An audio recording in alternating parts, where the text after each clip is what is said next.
bad rain.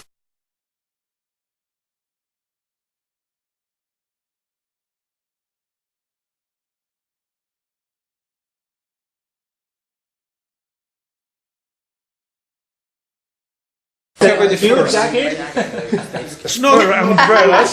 But We get the old one. Нет, у него просто единственное, что когда нужно согласовать, is it really? если вы согласны, я могу, в принципе, I was in Beijing in November. I was in Beijing last October, and the heating was not Ладно, сейчас подумаем на это. yet, was not working. Yeah. It was really cold also. Can I get this? Oh, are you drinking this tea? I am. Okay, sorry. Can I drink it? Yeah, sure. Is that sure. okay? All right. You Do you want me to? No, it's Okay, just clearing thanks, the Tom. rubbish. Just Right. collect No, I'm garbage. just going to keep drinking He tea. accepted a task of filling the basket. We should use carefully our words. You like some water? Только задолго. Water? Ну, так, Sister, some water? Some water. Yes, please. там красиво. Андрей, вода вам нужна на стол? You have water literacy. Thank you. Water literacy. Stay hydrated, as they say Yes, in the US all the time. yes, water. Yeah. No, he has mental minder literacy. He is being our minder. Water? He is taking care of us. Yes, yes. He's a mother goose. You could say that. Actually, we would say that in English. Do you say that in Polish? No, but we have What would you say? something Mother similar. goose. Mother And what is goose. that? What is that? A mother goose looks after their charges. Oh, okay. Mother goose, but we have also гусиная мать in Russian. Yeah. But it's not straightforward translation, so it's How do you? What would we say? What's in Russian? мать гусыня. Mat Kusinia. Kusinia means what? Гусыня is Oh, Gusinia. Yeah, mother goose. Yes. I'm trying to think. Oh, mother hen. Exactly. You say mother hen. Yeah. Okay. Something here. It's not the best way because it's bigger than Yeah. 100. Yeah. Thank But you perhaps very you can much. negotiate or find another, something of We'll see. jar of jam or something. What are you taking back there? What is that? That's the sauce from London. Oh, was it? I was interested what it was, and the kitchen has managed to rustle some up. And do you think it's from peppers? It's tomatoes dried with salt, mixed with paprika, and the plant that turns into caraway. Colleagues, I hope you had a decent lunch. Oh, It's a decent. lovely lunch. Thank you. Very Lovely. Yeah. Very nice. Yes, I had. You have no reason to fall asleep. Because You didn't drink. today the first day of the week, and it's a bad day for the manager, So we went through.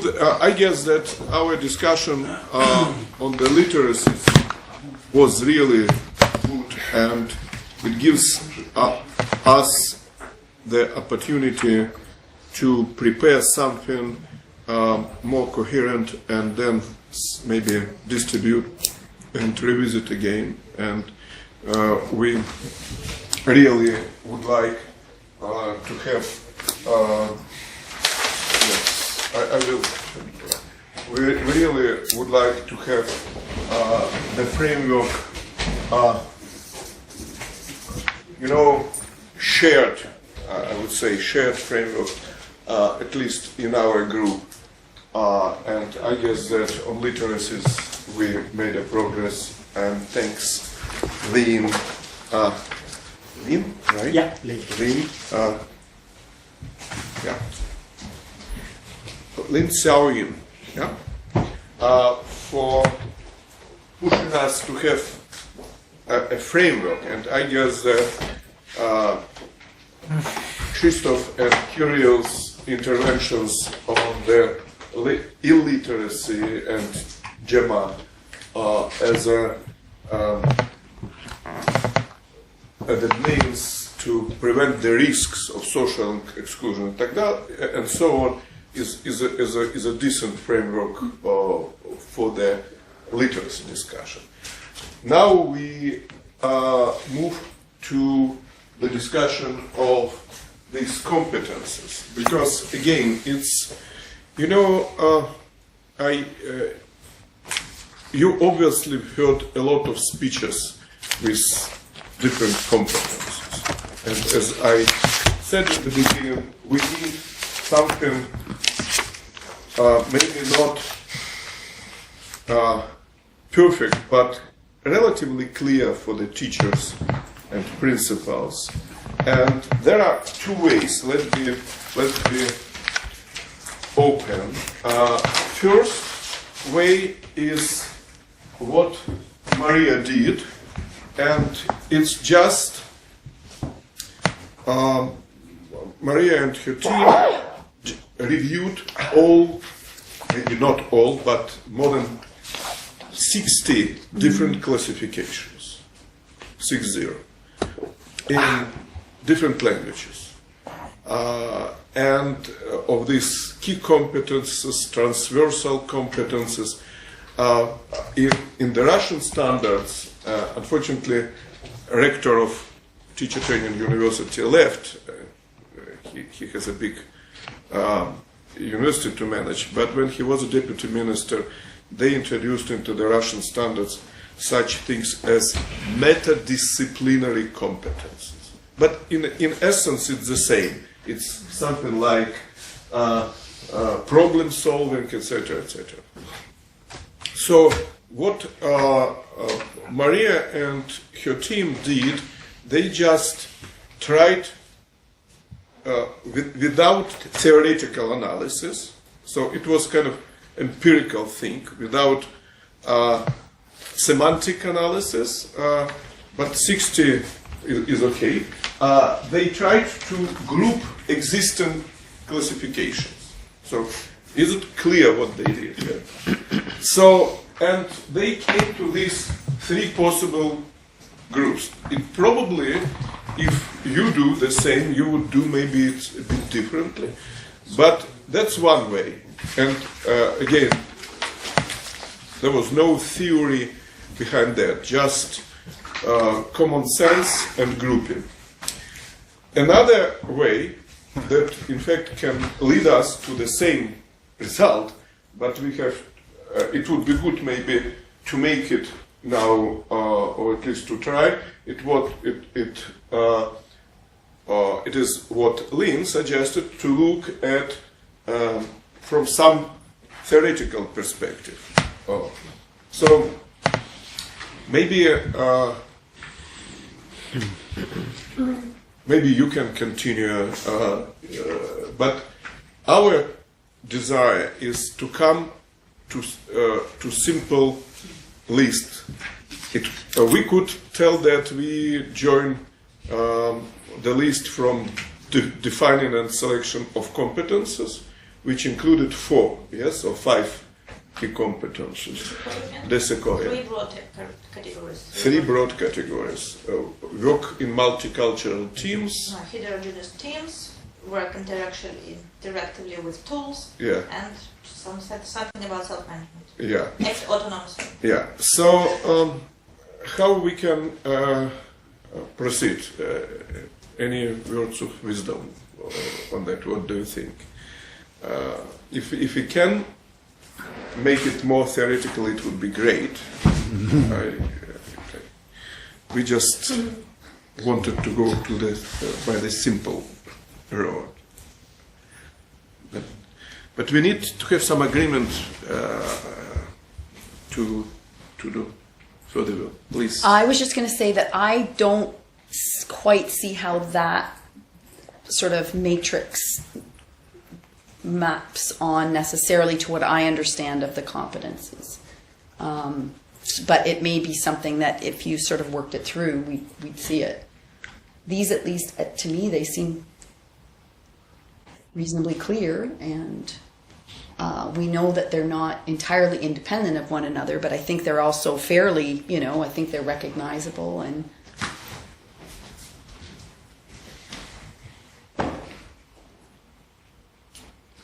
I know know we talked about separating from our country case, Yeah. but in this instance, just given the nature, and I could at least put on the table that similarly in the Canadian context, having done an overview of various competency frameworks across multi-nations, and examining various levels of assessment and how that occurs.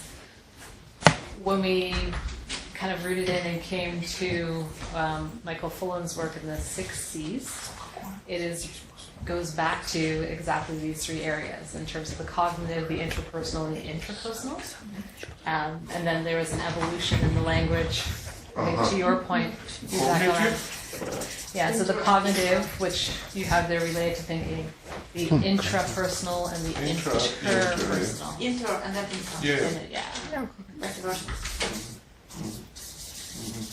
And then we kind of carried that along and have introduced the concept of the 6 C's so that teachers and principals could anchor themselves and have language that was common. So, critical thinking, collaboration, communication, creativity, citizenship. Those were some. And what is the 6th C? Which one did I miss? Collaboration, communication, critical thinking, global citizenship. Is it character? Is that Character. Did I say the 5 or did I say 6? that's No, now you said 6. There you go. Okay. Citizenship and character. character? Yeah. And the citizenship and character are 2 that have come into play only, again, After the showing 4 up after the Cs. 4, Yeah. coming into play following, you're starting to see them now in the curriculum and through teaching practice. Huh. May I? Yes, please, let's go around. Yeah, please. Well, I'm just thinking, looking at this and thinking, and it came to me that all those competencies are oppositional in nature. For instance, critical thinking and creative thinking are in opposition. The more critical you are, the less creative, probably. To some extent. OECD will not agree with you. They insist on opposite, but that's okay. But it's we believe that to be creative, you should at least temporarily suspend your critical. But it's there is switch in mode. a brainstorming. Relies on suspending critical comments during the phase of ideas generating. Okay, so related to interaction with others, it's a position again. It's cooperative attitudes or whatever, and oppositional. It is very important to say to our kids that sometimes they should postpone cooperation. For instance, if cooperation is involved in say persecuting of some people, some minorities, or say cooperation in Holocaust would not be desirable, definitely. So again, it's a valued competence to be able not to cooperate, to say no to leaders who want you to, and your attitude toward yourself, it's autonomous. That's autonomy is absolutely a value, but adaptation is sometimes oppositional. If you adapt, you may lose your identity. You may not be autonomous. So it's oppositional, the conflictual nature of the area we are talking about is even more interesting because we may more to the report, final report, than it was made before. Thank you. May I ask direct then question? So should we what you said, it really helps when we describe this competence. But speaking about the list, should we add something, or we can live with these 3 blocks at least for time being? In fact, Elizabeth reminded me that I've heard Fulham, in fact, spoke at our seminar 3 years ago, and he mentioned these 3 areas, and I just forgot about them. Yeah. It's interesting. Yeah, but well, my answer is simple. It's quite nice scheme, so we may retain it, but reorganize the scheme in a way that admits that every item is inner. How would you say, innerly conflict? Duality. There is duality. Oppositional. Oppositional. Yes, it would be a bow to dialectics. Dialectics, it yes. would be great. It would be great if you then maybe further elaborated that. Because, colleagues, we do not put it on the stone or in the stone. In bronze. Carve it in stone. Carve Yes? it in stone. Thank you very much. Yeah. Don't hesitate to correct me. This is a starting. We want to have some agreement in the beginning, and then we have a year ahead. I hope, I do believe that it's not our last meeting. We can, before we put it in print, carved stone, we will have an opportunity to discuss it again. But as a starting point, I would like to have something. Gemma, what do you think about it? And again, maybe before you start, I come to Lean's proposal, and maybe even if we created this list very bureaucratically, I'm just analyzing the existing list, it doesn't mean that there couldn't be theoretical framework behind it, by the way. Mm-hmm. May I ask, just before Gemma starts, in terms of basic literacies, do we have such a concept as basic literacy? Yeah, we are talking about competences now. No, but I understand. To return to literacies, we can do it after we finish. But in order to answer a question, is it enough or not? We need to have a holistic picture, and holistic picture is like numeracy literacy. It's in the basic list. Yes. We are not talking about it. So everything that's in basic list, it stays, because it's like, for me it's difficult to understand scientific literacy. Should it be added as a literacy, or it stays in the basic list? We are not talking about literacies now, but if we decide to add, and I think that Junchi, what she said about science or science literacy is really critical and maybe added. But let's go to competences. Just to answer what Julia said, I think it may be more to the point to think about participation and exclusion, which was on Maria's slide. So rather than a basic literacy, what do you need to be able to participate? Yeah. Mm-hmm. What's the level at which you will be excluded? Mm-hmm. Because then we're not trying to sort of set a level independent of the context in which you're thinking somebody is operating, and you can then be flexible about who can participate, what level do they need to reach to participate in this rather than that.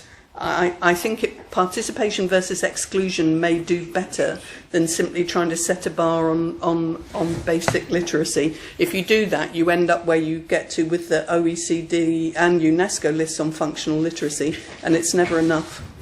Whereas the capacity to participate, it makes you think about it more holistically. I also think it then brings you back both to what is on this slide, what I think is still not on the slide but should be somewhere, which is the disciplines and how they interact with competencies. Because if you take disciplines out, Disciplines of science.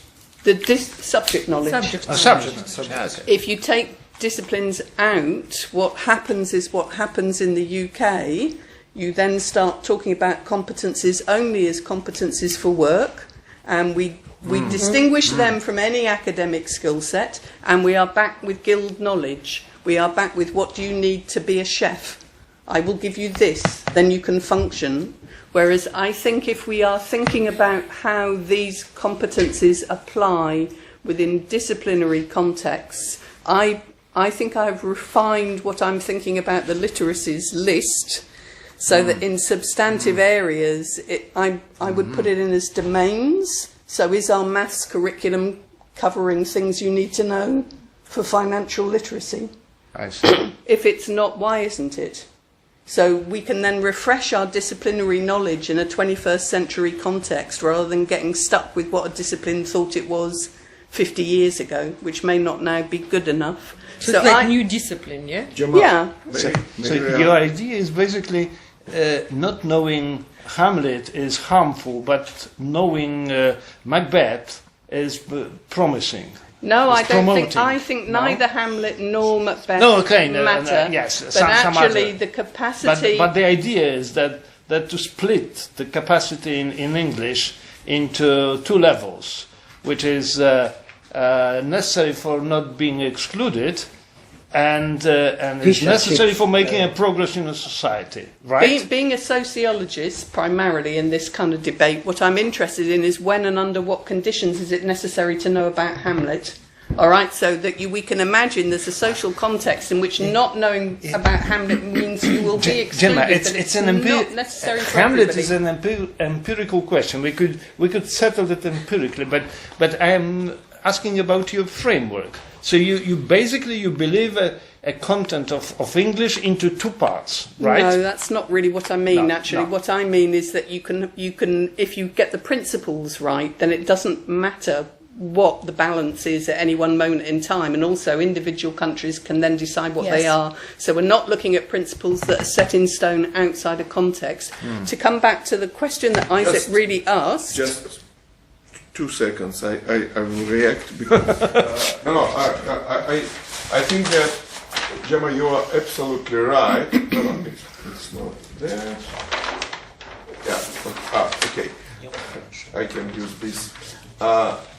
You are absolutely right that we have.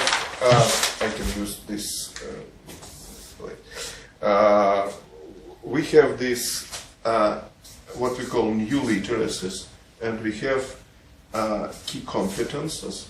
But obviously, we as educators, and this is one of the tasks for the country cases, and then for us to come with the recommendations, we understand that it's implemented through this discipline, subjects, etc., etc. But we're just not there yet. But let's remember that. Frankly speaking, I think that because all of us are dealing with education, we understand, unlike some policymakers, that in reality, we have very little other tools other than subject teaching to achieve this objective. So, and okay. Well, otherwise, I was just going to say, given all of that, I think the slide is a fine starting point. Yeah, For me, fine it is a starting fine point. starting point. Yes, I agree. Okay. Jarko, what do you think? Well, I'm a practical person. There is no problem that we accept these three competencies as let's say, lines in the field. Or groups of the competence. Yes, so it's not impossible to go through all those. I don't like actually Christoph said, this critical thinking, that's a bullshit, to put it shortly. It's simply a Halpern concept of measuring intelligence and thinking. Nothing very special. But it opens... So we should Critical thinking, it means that you... Take out the word critical. Yes, but critical No. simply that you draw the... That's the essence the of belief this that list. that you have the evidence, then you draw the conclusion, and if the conclusion is unpleasant, you check your thinking, and if that is true, then you accept the outcome. That's critical thinking. And then you act accordingly if you have moral values. You say to the emperor that there was no new truth. So that has been the major power for radical changes in society that people have observed. They have trusted their conclusion, their reasoning skills, and if the conclusion is this, then they have been able, willing, and enduring even against official opinion to be of different opinion. If that is the framework which we are aiming for, definitely that would be the great thing. That would be the most important thing. But okay, now I change the speed mode. Yes, we can check, because critical thinking is part of the attempt to fulfill the space between education and working life. Because school does not accept direct penetration to the system. It must protect its autonomy, would Luhmann say, or any systemic theory. Critical and other things, they are really related to thinking. So I believe that reasoning might be my favorable. Reasoning is better than thinking, but I accept related to thinking. But the process is really reasoning. And interaction with others, yes. Sorry. So you propose to change critical thinking to critical reasoning? No, I prefer A to be reasoning, B reasoning. Could be interaction with others. So self-management, autonomous. And they would reasoning instead of critical thinking. Yeah, okay. Yes. Is simply examples. They are not the definitions. It's not ostensive definition.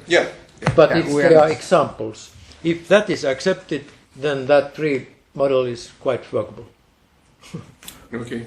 But don't you think that reasoning is something different than critical thinking in everyday usage? When I think critically, I'm not ready to follow my leaders because they are very, very prestigious or powerful or whatever. I think, how could they know? Is it really as good as they say to me? It has nothing to do with reasoning. It's a special attitude to. You said beautifully to suspend your judgment. To collect information, to say, okay, I will tell you tomorrow because now I don't know. I don't know the facts. So that's one of the bridges from school education to the adult life, competencies and literacies. There is a bridge. Critical thinking might be one of those bridges, where reasoning skills created by good education is applied to medical or health domain when you are an adult person. That but the origin of critical thinking comes from from Halpern.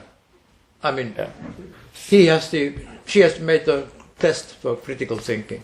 That's the definition of critical thinking. Sue Halpern, originally. No, by the way, we work now. It's just for information. We work now with critical thinking tests, 2 critical thinking tests from ETS and from Vienna and from Cambridge assessment. Katerina knows that, and we did very simple experiment just for fun. We gave this critical thinking test in Russian. We translated it and gave to our psychologist or educational psychologists that didn't know about that, and we asked them what this test Is tests about. is about, and they said reasoning Yeah. or thinking in more Yes, general. So. So it's quite easy. So it's, To accept. I guess that again for initial, maybe we don't need to make it very precise, but it was important discussion. So in one sense, Yeah. those ABC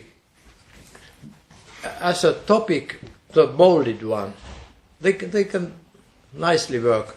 The outcome may be surprising, but anyway, I can think that I do what is expected me to do in Finland using those concepts. Okay, As well, how about the literacies? That's a more... Jarkko, could we not go to literacies at Yes. that point? Yeah, just yeah.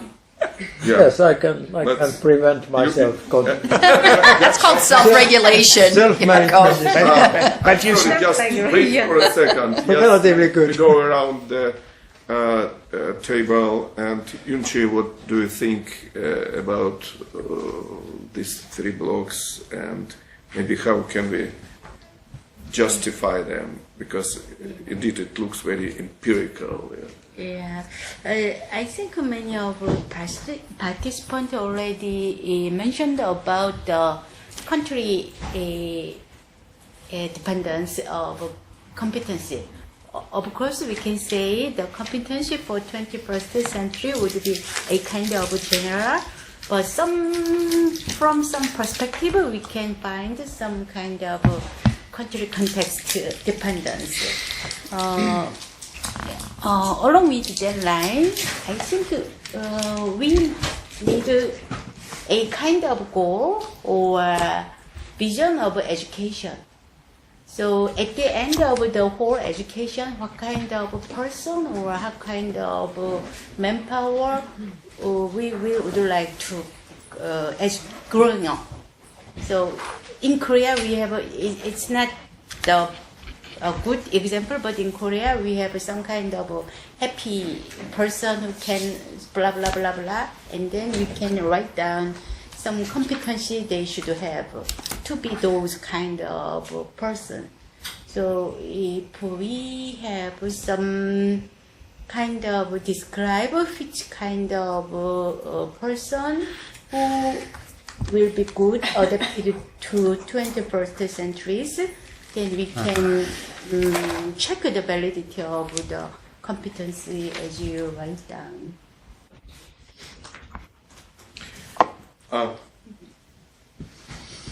I guess that again,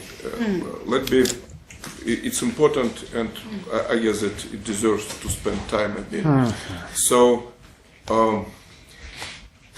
probably, how can I interpret what you said? That we cannot stay with just with list of the competences we drew from other lists. And you and Professor Lin as well mentioned that we need again some justification, like we created, I would say, at least preliminary for literacies. So what would be your or if you don't have an answer, we can wait. But it would be interesting. Professor Lin tried already to respond to what you said, because if we describe the goal of education through this lens, we could get this list, or maybe it will be different a bit. But so neither me nor Maria have now the answer how to justify exactly this list, I would say. It's an interesting question. In fact, a couple of Russian psychologists criticized PISA very strongly for being too empirical.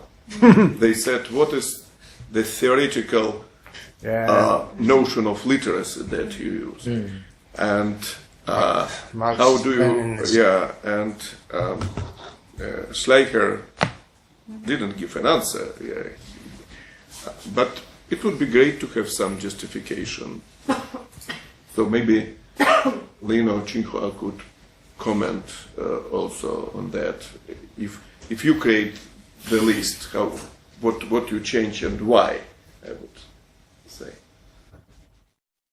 Let me be more practical. But I also think this problem, how to think the environment and consider the change. Could you speak up a bit here? Because the topic is key competencies and new literacy from slogan to school reality in 21st century. That how to think the environment and consider the change. This is what's the assumption about the new environment? Maybe this is the first question. Then we can discuss the competence and the literacy.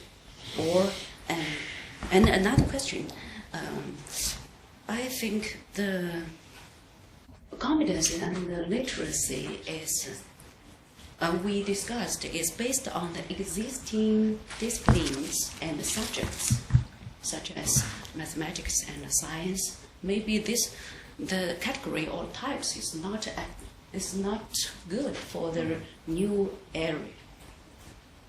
So let's abandon mathematics. No? I didn't follow your thought. So you are against mathematics? No. No. That's a relief. I mean competencies and literacy is not means disciplines and subjects. So it's not subject specific, right? So if we need to develop some competences, we should abandon subjects. No, that was not. No, because the continuing. Let's continue. Yeah. Okay. Maybe tomorrow we will discuss the curriculum. So what's the curriculum? No, but and because it is according to the definition of the competencies and the literacies, so it's very important. But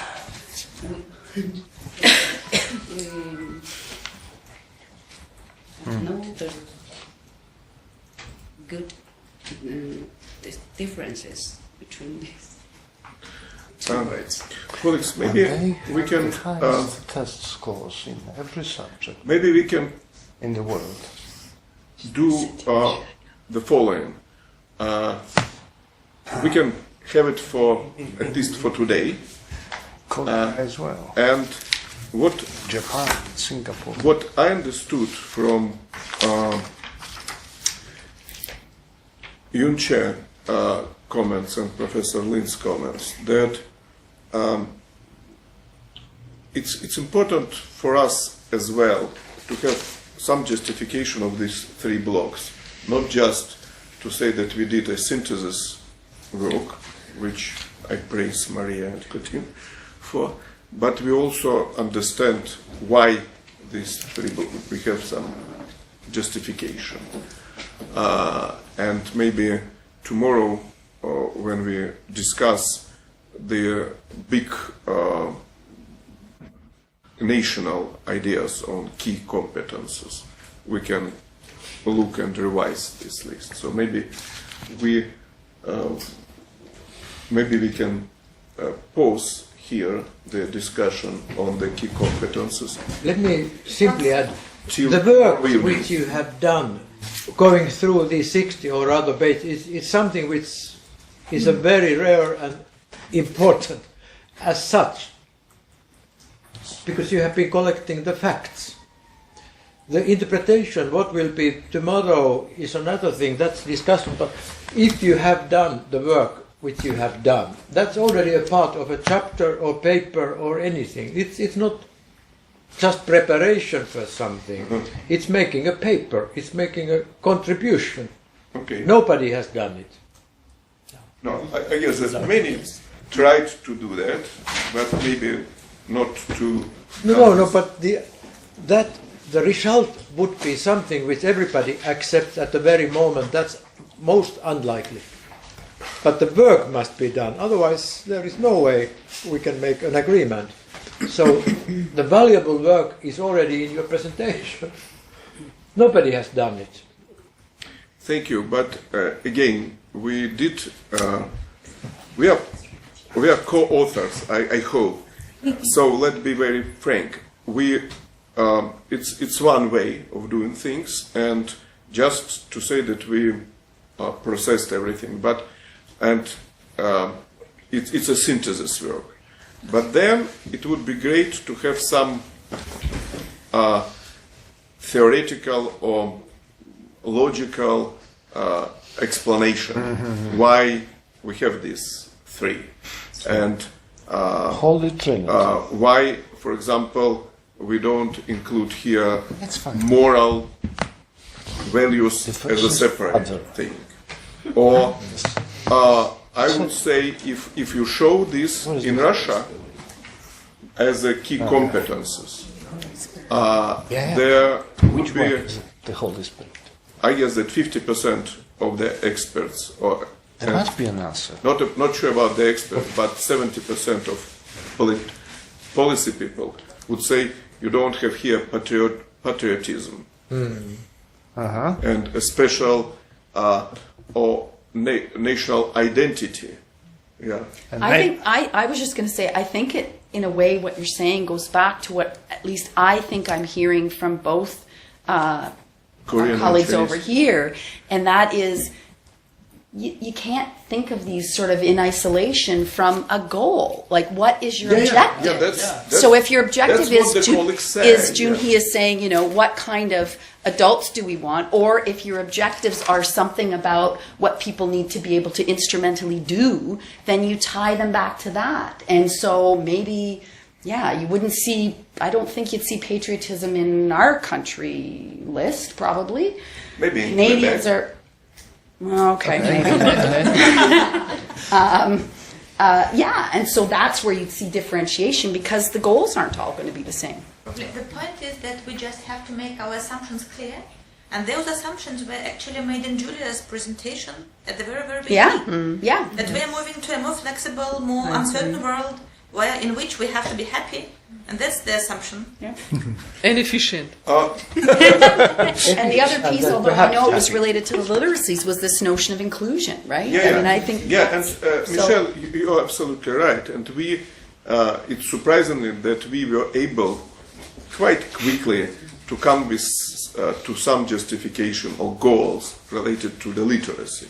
And inclusion or participation is a great thing. And I do think, Gemma, that we made a significant step forward in this literacy discussion. But as Michelle and our colleagues from China and Korea said, we probably cannot stop here in this list, but we need to have some justification about why we have this list, why this is a goal. Okay, Julia. And I liked the approach that Gemma suggested, and I think if we ask, what approach? If we are able to formulate core questions, because she was saying that, I'm formulating a questions, when you were giving a comment on Shakespeare, and I think it's very important, and I think it will give us a very good frame if we are able here to agree on the core questions that define the approach. Could you elaborate?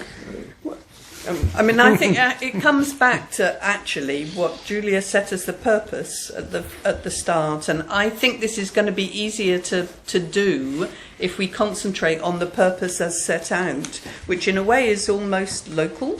So it has some specifics to what is going on in Russia. It's general because lots of countries are facing similar things.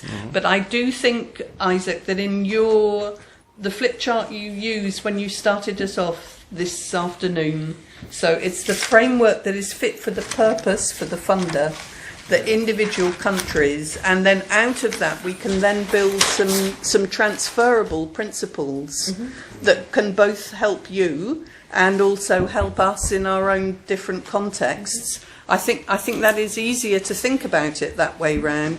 I mean, I'm very struck if I listen both to Christoph and to Jarko, I hear a conception of education that's also deeply within the contexts from which they are speaking. And the same goes for Jun-Shu Korea, and also and Lin. You can hear that difference, and we shouldn't be trying to deny that. So that we have to build something that's flexible enough.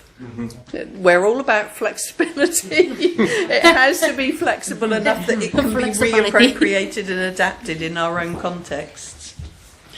So I have a practical suggestion that, frankly speaking, all of us have an experience to participate in some active formats when people start to throw ideas about goals of education, etc. That's as a professor, I don't appreciate that. Frankly speaking, I like to have some time to think. So maybe again, the question is: do we, as Michelle put it very clear, do we understand and Yunche, do we understand the goals behind these 3 blocks? And if we do, maybe we would need to change it a bit, etc. So why don't we leave this question to the reflection part tomorrow? Yes. After the discussion of some countries' experience, where you will be definitely, because in countries' materials, even in Finland and in probably such apolitical countries like Canada, they have some objectives. They describe what they expect from education. So that's exactly what Professor Lin suggests. A good citizen. Yeah, good citizen. Yeah, good citizen. But in the first paragraph of this education.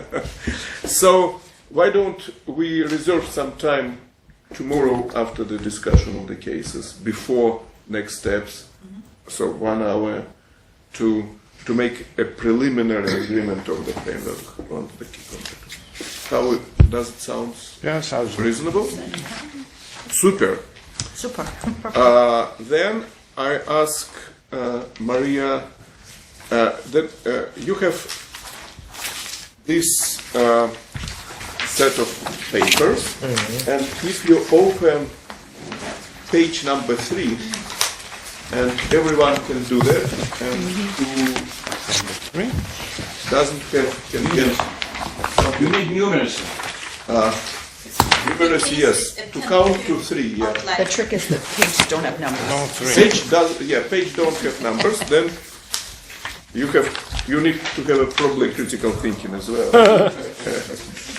Yeah, that's Okay. the page called country Creativity. case, Country a case is a tentative outline. Country case tentative outline, and that's, colleagues, practically is very important thing. So, Masha, could you? We can go through all these 9 items one by one, and we can revise that. And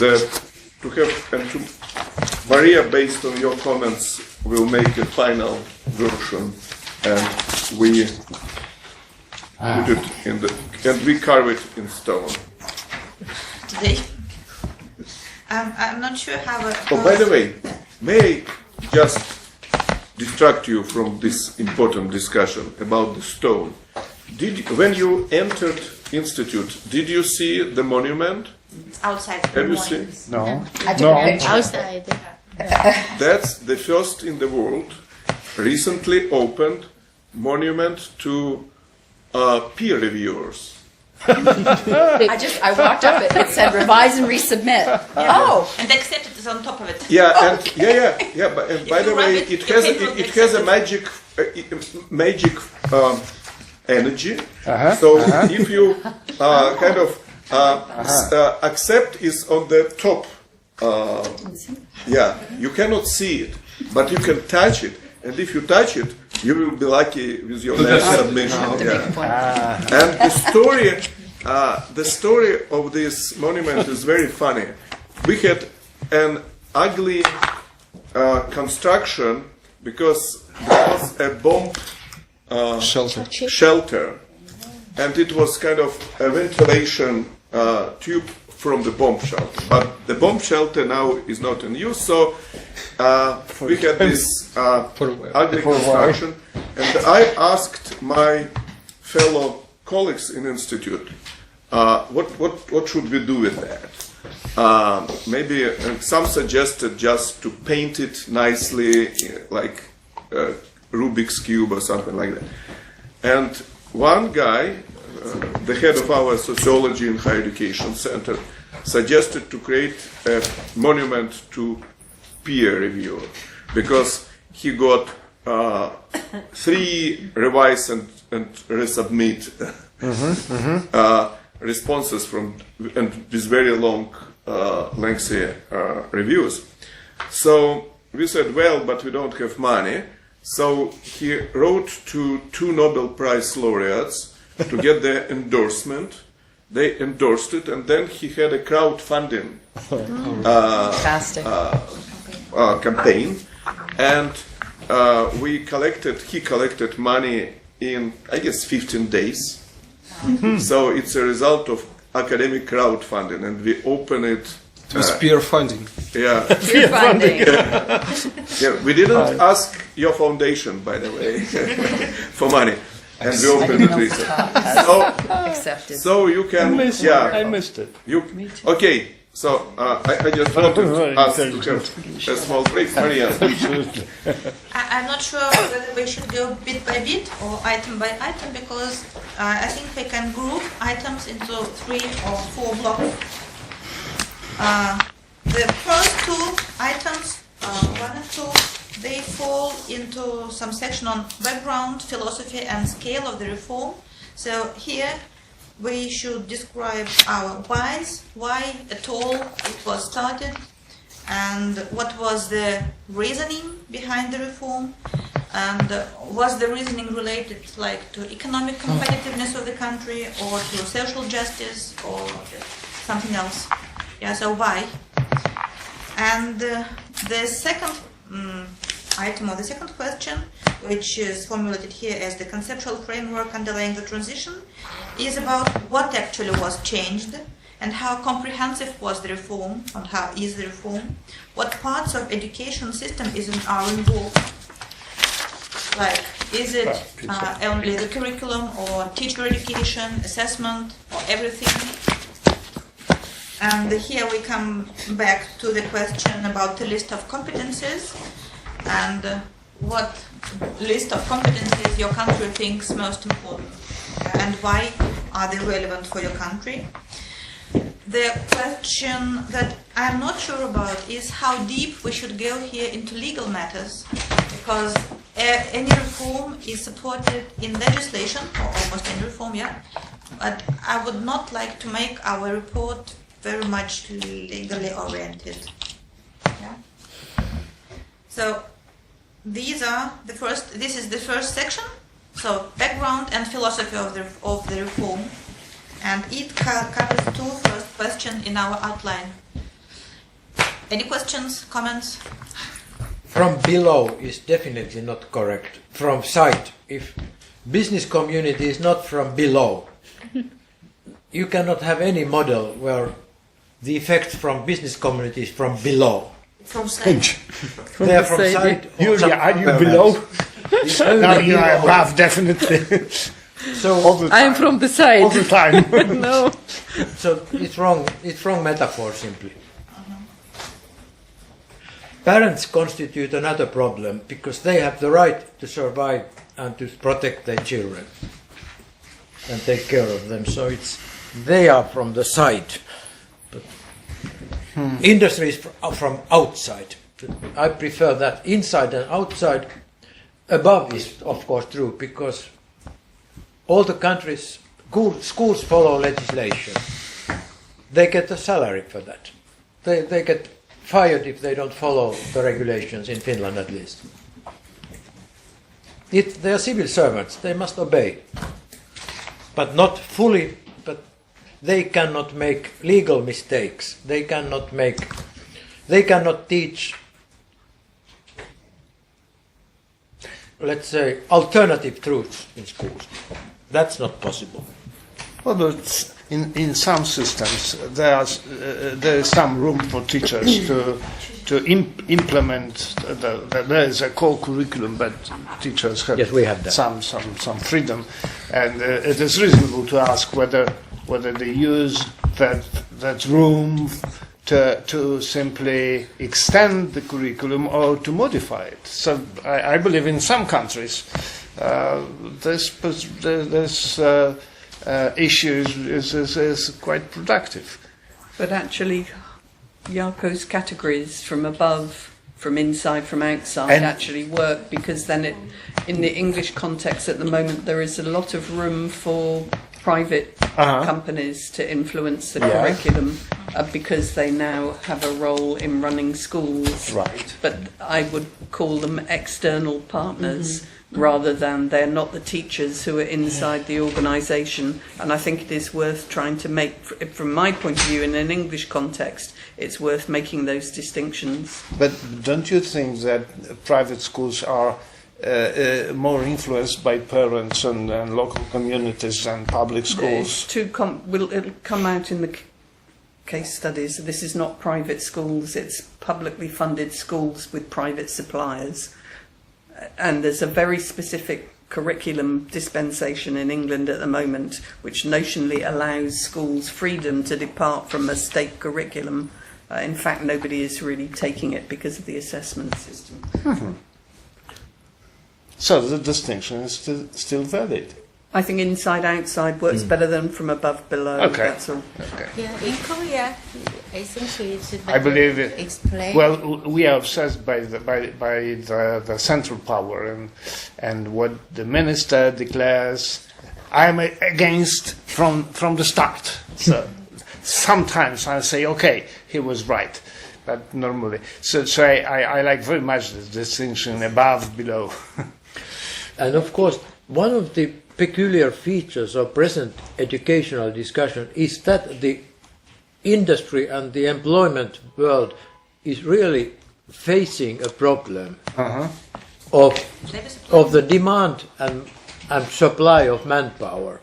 So this is a new phenomena that Sberbank or any other bank or any other big firm would be paying for us to discuss about this issue. That has never happened in the previous world in Finland. They are civil things or governmental things. And if we take special education as an example within educational system, no radical changes in special education has ever happened in any country without parents. They have been dissatisfied with the segregated systems. Parents are the real changing force in special education. So, but we can the first point is really means what are the reasons we believe, or Korea believes, or China believes, or England believes, for this discourse about 21st century skills. That can be solved. We can describe it. But this, whenever you are using, by the way, this is I know this is a stupid rule. Whenever you are using question marks, you are not sure what you are talking about. quotation marks. Text, for example, or from above. Yeah, with from above. Yeah. what does it mean with those marks? Right. Yeah. Vague metaphors. But anyway, we can. This first topic is such which I can understand how to answer. So it's just to a great extent like a connotational matter, yeah? How we just Yes, it's where we place each stakeholder. yes. Yeah? Yes. Yes, it's, you can Very understand. simple. And we may go further. Yes. So we are like clear about the first two questions, the first two items. Now we move to a bunch of items that I would call bricks of the reform. Number 3 is how was the task of developing key competencies implemented at school. So how was the reform carried out? And here we expect that you describe like the skeleton of the reform, of the course of it, how it was implemented. Seamlessly. I like this one. And a tricky thing to do here is how to describe it without going into very much detail of discussing how particular disciplines are taught. Probably it is impossible to do without disciplines, but the question is how to not go into very much detail. But if it's not possible to do it without detail, you know, Then we do it. then you do it. Yes, and we'll just have to see when we start our work. In one sense, it's easier to present the first version of Finnish or Korean or England or Poland case with more extensive material. It's easier to cut away. We need joint meetings in order to add something. So it's actually you are collecting things, preparing a kind of compendium or portfolio of case of Finland.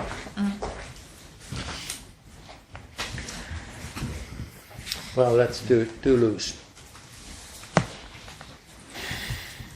Well, I think there is a danger in ending up with too much detail, but Yes. you need to know what the principles are. So I think what we've taken out from the discussion of from above or from below, that it's about thinking about stakeholders.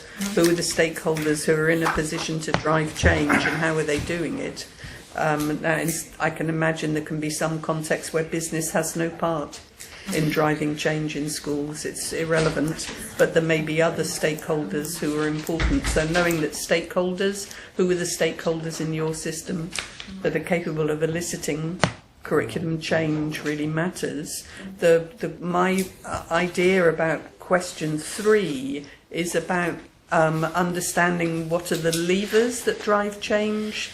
So is it the government directive turns up saying you will teach this, get on with it? Or are we resourcing a discussion at the level of the school where the school and parents can negotiate? So it's the kind of, that's what you're after under 3, it's the mechanism. Once this decision has been made that there shall be adaptation, how is this carried out at the school level? Yes, it's both a combination of the elements and the mechanisms that make these elements work all together. Yeah, right? Okay. And here in number 3 we have the division between formal schooling and informal or non-formal schooling. And the question is whether we have enough evidence, enough data on non-formal education from your countries, and whether we'll be able to describe it more or less rigorously and compatibly. Probably nobody has data on non-formal education results. Yeah. So it is not followed, it is not monitored. Yeah. So we know about initiatives, but how efficient they are, well, nobody knows. We'll have to mention somehow that this part of competencies and literacies is developed in schools, it's schools' responsibility, and something, and we'll have to define this something, is claimed to be developed. Yeah, it's claimed to be developed, yeah. Sometimes it... Yeah. Well, it's claimed, yes. That's a very nice experience. Colleagues, let's talk by one at the time, right? Yes, I just thought there was a second part of what Maria was going to say. Just we'll have to differentiate between formal schooling and non-formal schooling. Just non-schooling environment, and what is the responsibility of those non-formal activities. To education, let's say. Non-formal schooling is contradictory in itself. Yeah. Is it just schooling is formal? Tool? Could I give you? Formal education. It has been the normal case that girls are better in languages. However, this is not anymore true in relation to English, because boys play games and they are using English now more often. So we have evidence that in evaluation of matriculation examination and other, English has been the topic where girls were better, as they are in most other subjects, but not anymore. There might be now even boys get higher means in English than girls. But not in Finnish. Not in Finnish. Not in Finnish. In mother tongue, girls are better. I am a father of a girl. So. Yes, so I have 3 daughters, but anyway. But they are better. That kind of that is an indirect effect of informal learning, because all other school subjects girls are better. So that's an indirect effect, proof that informal learning takes place. To prove that. So that everybody would agree. That's a more complex. But anyway, the argument can be presented, and normally we ask also when we are making our studies, what are you doing outside school? But that's very difficult to. Yeah. We have to believe what they say. In Korea, I got your argument. In Korea so case, they are better because of games you play. Sorry, please. Yeah, the balance between formal and informal education is a little bit difficult to chase it, but I think in Korea the school controls the student activities of outside. For example, the career education, the school organized the student experience about career with cooperation with the company or communities. So I think in Korea case, it's a kind of cooperation rather than balance or something like that. Nowadays, all experience or activities are linked together. So, yeah. But let's see that in Korea, for example, everyone knows that you have the private tutoring as. I didn't mention about the private tutoring. Private tutoring, they focus on the knowledge. Okay. Yeah. on what? On knowledge. Knowledge. Yeah. Assessment. Not competence. Problem. Yeah, on assessment. Okay. Problem. But in some countries, there are programs on financial literacy, for example. If you talk, so colleagues, let's leave it flexible. Right. If you have data, I can tell you that Richard Murnane from Harvard, he insisted us to have it here. He strongly recommended, because he thinks that inequality comes now from extracurriculum activities in US at least. So he was very interested in that. Yeah. One very brief suggestion, Isaac, that there probably needs to be a brief description of each country, how it is organised, how its education system is organised, what are the ages at which children are going where. I've learned from Jaakko that, which I hadn't realised, that there still is a divide between a gymnasium and a vocational system, which happens around about 15. Yeah, so we need something which isn't yet in this document, just about how the school basic as a system information about the system is organised. Tables or something like that. I had a quick look to see if I could find any, and I couldn't, but it would enable us to understand what the role of informal education is in Korea versus England versus. So there needs to be something else that's over and beyond this, against which we read Yeah. what And- ends up in this table. And I am very happy for you because we, for European countries, we have Eurydice, but the information given there are in different formats. So it's quite difficult to make a coherent picture of differences between the countries. And Okay. Yeah. So if you give the list of what you want, then Yes, we a can fill list the, of we can what- fill the yes, table, you know, yes. we can fill Yeah. our piece in. Like the year of school entry. Yeah. the- Yeah, we'll do yeah. it. Yeah. Yeah, yes, that's actually partly was my following question, because I was going to suggest that we try to think whether our countries in the consortium can be divided into some groups or subgroups, that country A and B follow like one approach and country C and D follow another approach, and comparative I want to table be in A. would help us. Yeah. We can be F.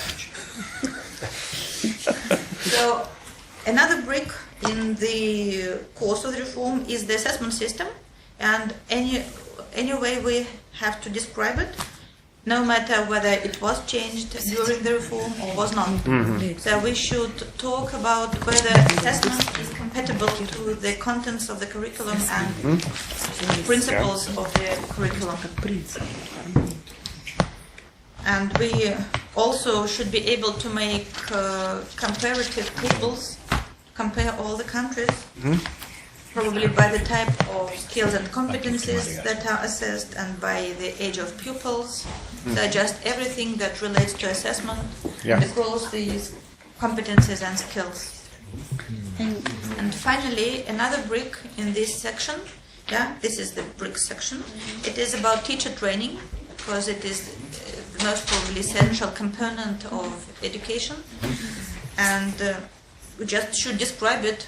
What does it start from, and how long does it take to train teachers so that they are able to teach to a new curriculum?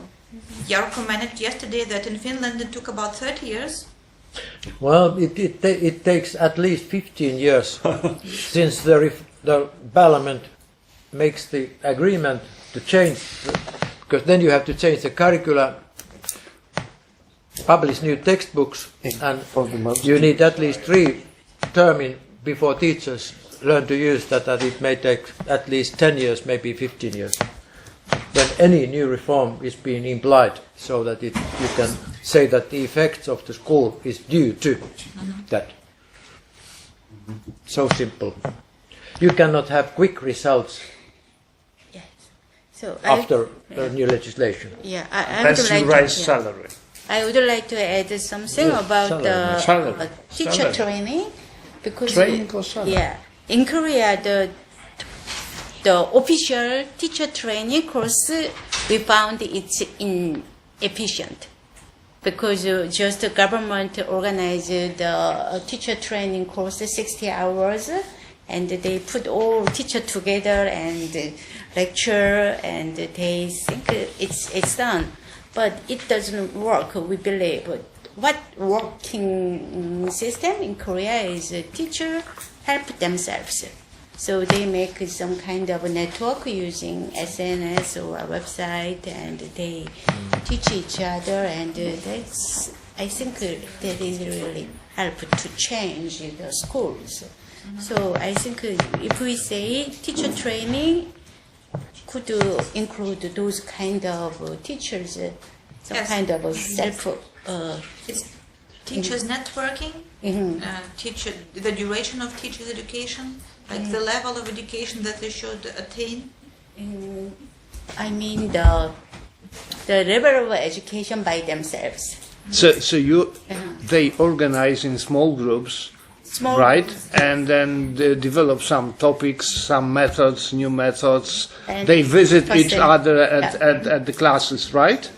Yep. And nobody supervises them. Mainly nobody is supervised, but sometimes they connected with the university, but mainly they have no connect with the. So the university lecturers help them to organize and to carry the normal activity, right? I'm wondering if there are two parts to this. One is what you need to do for teacher training to become qualified as a teacher. And then the second part is what we would call continuous professional development. Well, we are talking about continuous there is how are Pre-service teachers as well being as trained? in service. How are they acquiring teacher status? Because that will vary across countries. And then there is your question is also partly about serving teachers. That's what I wanted to happens ask. to them to retrain? So it probably needs just splitting into those two parts. Yes. So, or you could put the teacher training bit into the system. We can have it in the system section that we've agreed we will do. So the system section would include how you become a qualified teacher, and then in here we can concentrate on what happens in professional development. Can I just? Very true. Well, I just wondered whether, because in fact in our pre-service teacher education, we would specifically be addressing the competencies. So it's not just that you learn how to be a teacher and then in-service professional learning afterwards. So I just think if we could talk about in number 5, what happens in pre-service teacher education and what happens in in-service. Yes. Well, let different Continuous countries profession. decide.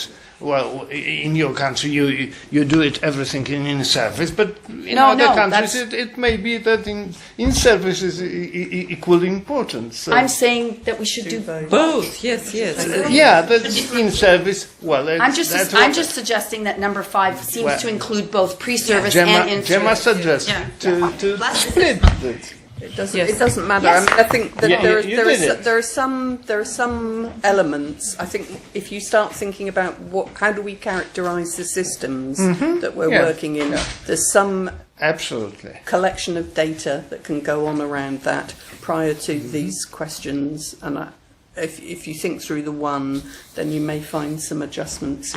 But in the second. I would like to reiterate what Michelle said, because indeed, in the countries like Russia, again, we are trying to change pre-service now to put their key competences, etc., etc. In fact, Professor Semenov used to be a president of the largest teacher training university, and pre-service. In service, Pre-service, and then in service. And post-service. And he tried very, very hard to do that, and the Ministry of Education didn't support it, and it faced huge resistance from professors, by the way. So it would be interesting indeed to look not just in a general system, but if the government wanted to introduce something like in Korea, I was told that there were a number of attempts to introduce these parts of standards or something like that. How they train teachers for that particular thing. Okay. Then we move to section 6 and 7, which are both about communication of the reform, how it was communicated to the stakeholders, and how did they react. And so here we should be talking about what groups were more happy about the reform, who rejected it and why, and who was less happy, and then how the reform was assessed. And it is both about self-assessment, your criteria of success, how did you judge that your reform is a success, and external assessment, like on behalf of employers. Whether they have become happy with school graduates, or are there any other criteria of success, like school graduates are now happier than they had been before you started the reform. Like the index of happiness has become greater in your country. But still, I think we needed to be a kind of cautious to conclude the conclusion, because Korea, we just start a new curriculum from this year, so still we don't have then you won't be able to, evidence. you just admit it. Yeah, but probably you set out some criteria that you will assess your reform in the future. Well, maybe it's, were there any criteria for judging the success of the change, and if so, what were they? Yeah. So that, I mean, I can think of changes that have taken place in England where there were very unclear criteria and nobody really cared. They just spent the money and that was that. So if you ask, were there any criteria, it allows somebody to say yes and then say what they were. If there were clear criteria, it allows them to say no. We maybe have to answer whether the reform has been influential at all, or it just took place and that's it. Again, the factor of time is here so relevant. If you want the whole new generation of young persons to appear on the labor market, it takes the whole time of basic education and gymnasium education. It takes at least 12 years before first cohort trained on all grades using the new approach. So you cannot have any results related to any curricular change unless not before 12 years of.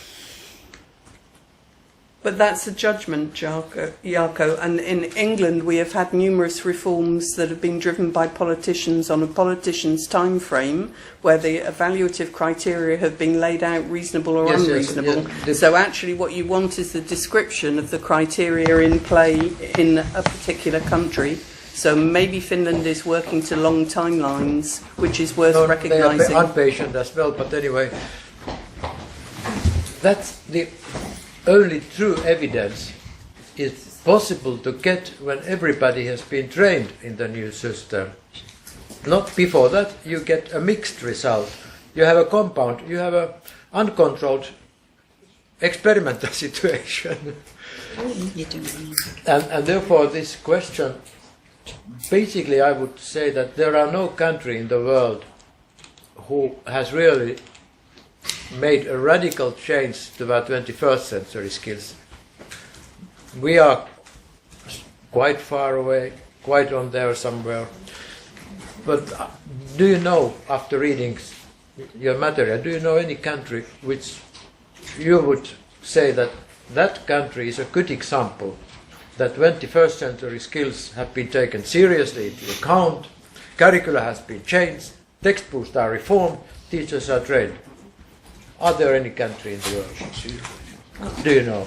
Scotland would argue that it's done that, but it's already run into political difficulties. Scotland might be. It's already in the process of stepping away from it. So that leads that we are in our national reports. We must. Yes, I can understand the reason. It must be written with careful mind to tell historical stories and new attempts, so that they are not mixed. A very simple example. When PISA results were found to be very good in Finland, one of the reasons was our teacher education. Okay, no evidence actually, but we claimed it. Then now the scores are going down. Of course, one should blame now the teacher education. Yeah. If it was reason to go up, then the same reason must go also when it goes down. All true explanations of movements within any nation are... Okay, once more. Within PISA, you cannot really explain outliers in PISA. Finland is an outlier in PISA. You cannot explain within empirical data an outlier with the data, because by definition it's an outlier. So we realize that in order to understand Finland, also China or Korea, which are doing well, you need information which are historical. You have to tell a story, how the education system was established, and what is the role of education? Again, one example. The scores are going down in Finland. one of our tentative explanations is that Protestant ethics is breaking down. Winning the level, the spirit of capitalism. Yes, exactly. Favorite But interpretation. that is you really, that's a claim. I believe that it's quite true. You cannot prove that by empirical data unless you take very complicated arguments.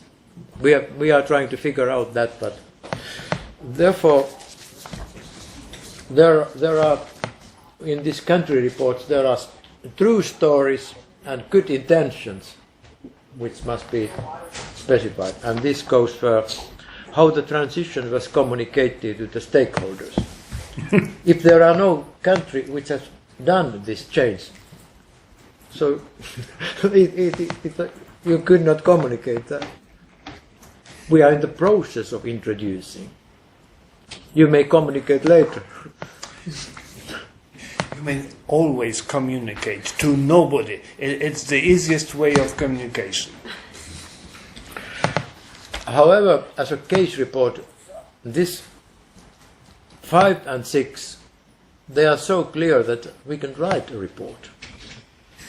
And still there remains questions to be discussed here.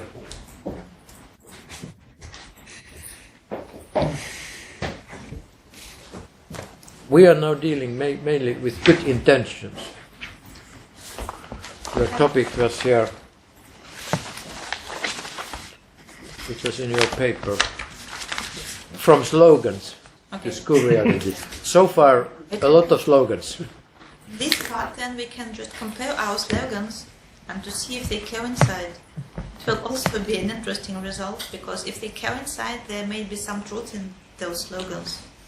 And we shall see whether they will work or not. So finally we move to the last two sections, which are about best practices and failures. And here, actually, these sections, they belong to all the previous sections, because some of the examples we shall be using not in the country study case, but in the boxes all over the report. And I think we shall have to try to agree on some pegs that we will be spinning our stories. Something like what will be the benchmarks to judge whether this practice is a failure or is it a success, and what should be the relevant elements that we should be mentioning. And perhaps these elements are already listed in our bricks section. Yeah, it's the curriculum, the teacher education, assessment, learning experience, like school climate. Does that make sense? Yeah. So we shall probably try to develop like brief questionnaires or sample types of good practices and failures, so that it is easier for each country to describe it and to think of what they might include. Yeah?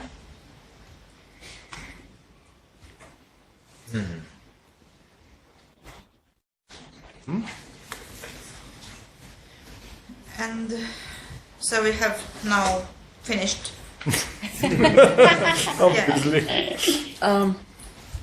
Is Isaac coming back? I wanted to raise one more issue, but I wanted him to be present. What is this actually?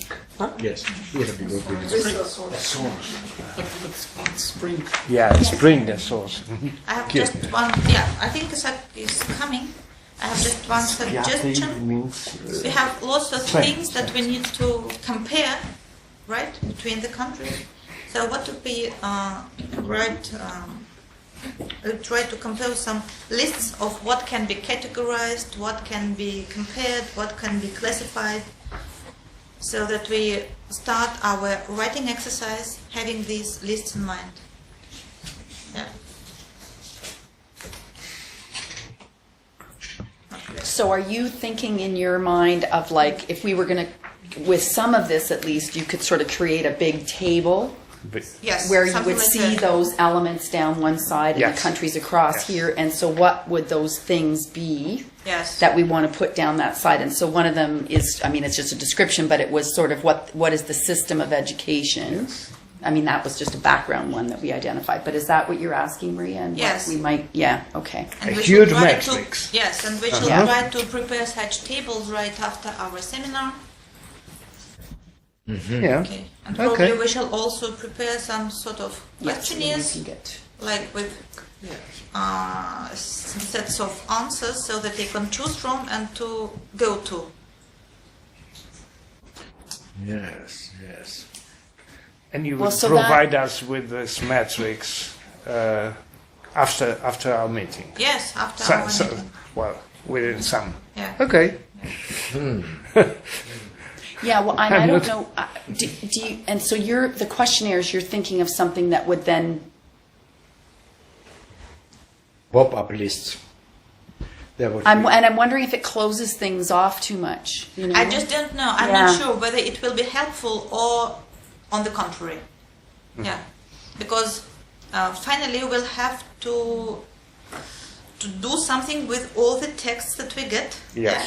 And if these texts are not very much compatible, we have a very, Right. we'll have a very difficult exercise to put them into one report. So, but yes, we can't be too limiting just at the very beginning. So what would be the best way to organize it? Let me ask, have you made a secret attempt to make the Russian case? No. Let me still continue. How many pages you think you That's would what I need wondered, to how- make the Russian case?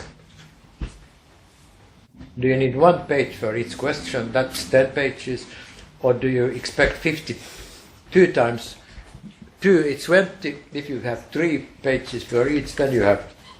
Jarko, it's a federal republic, so as many pages, at least as many pages as the republics. Is it an answer? No, actually. Sorry. Because Something between sometimes, careful thing, I'm not complaining about this.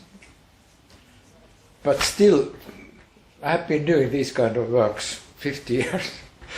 And sometimes my research plans Students ask, don't how many go pages as should they write? I have thought, especially when when educational comparisons are they are much more difficult than I thought. To take a simple example from my past experience when I was working in special education, there was no way to compare countries. So we decided to take Down syndrome children, blind children, and some other CP handicaps, and observe what happens to them in Finland, in Poland, in England, in DDR, in Russia, in Scotland. That was the only way to overcome the administrative structures which were so different. So it was not possible to make full comparison starting from the legislation. But then we realized that within the literature there were papers from Scotland, from Poland, from Finland, where some descriptive information was given. It was much easier to make the comparison by reading those papers than doing the original work by going documents and documents. That would have taken years. So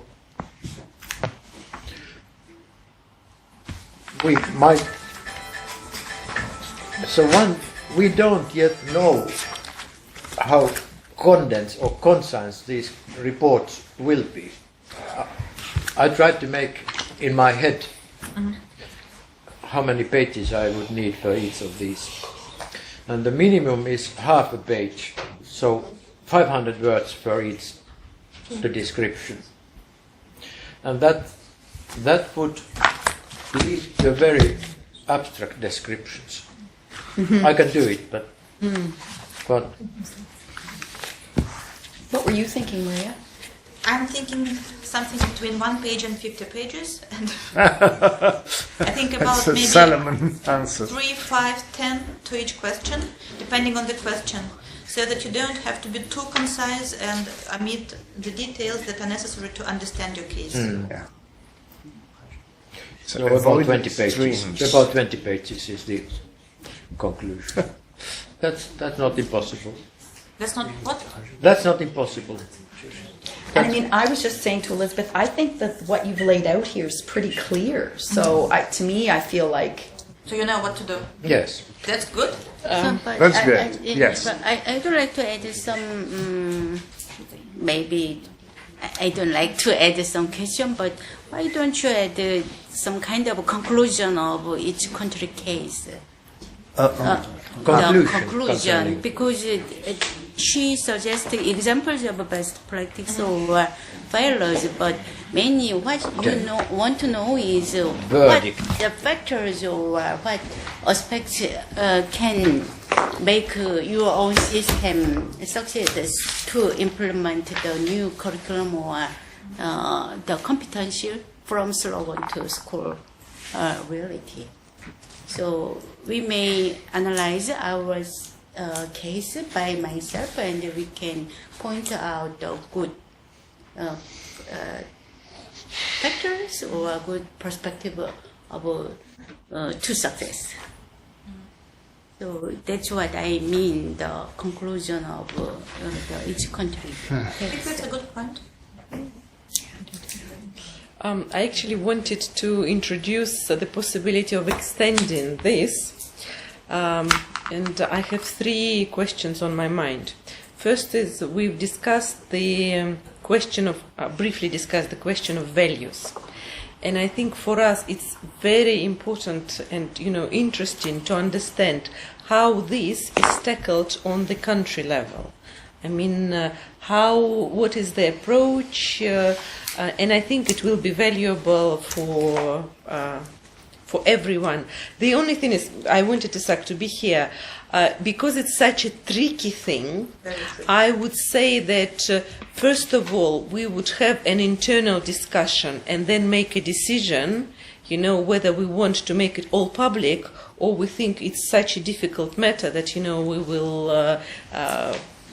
because it's difficult at the moment, because I don't know how it is tackled and what conclusions we might come up with. It's difficult to make an assessment, whether it should go into the report or it shouldn't be, because it can be so misinterpreted that it's easier for risk managing purposes to leave it outside.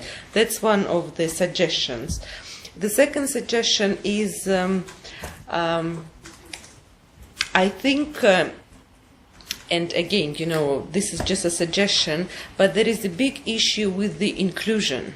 How is the inclusion, incorporated into the system, and what the countries are doing, because it does really affect the new school model, and what we are trying to analyze here.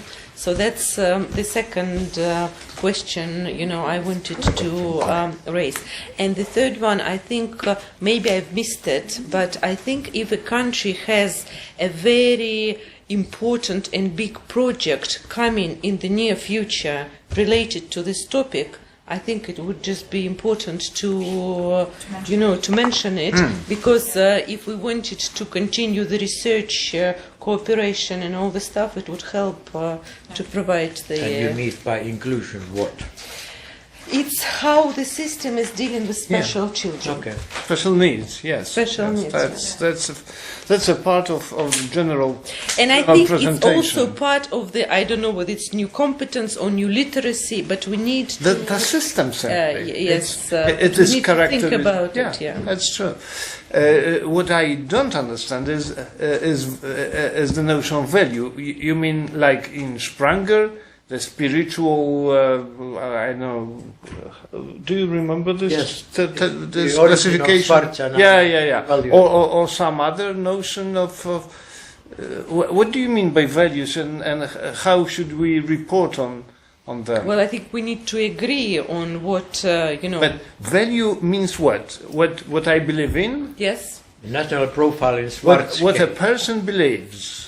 I see. And how the system is, I don't know, instilling values into, is it taking the responsibility, or it's saying, oh no, it's not our responsibility, it's the family responsibility, and our responsibility is only this. Yeah, I say So that's, inculcating yes, values, for yes. instance. So you would be interested if the system is actively inculcating some values and it would be blocks interesting what another. values and how. That would be interesting.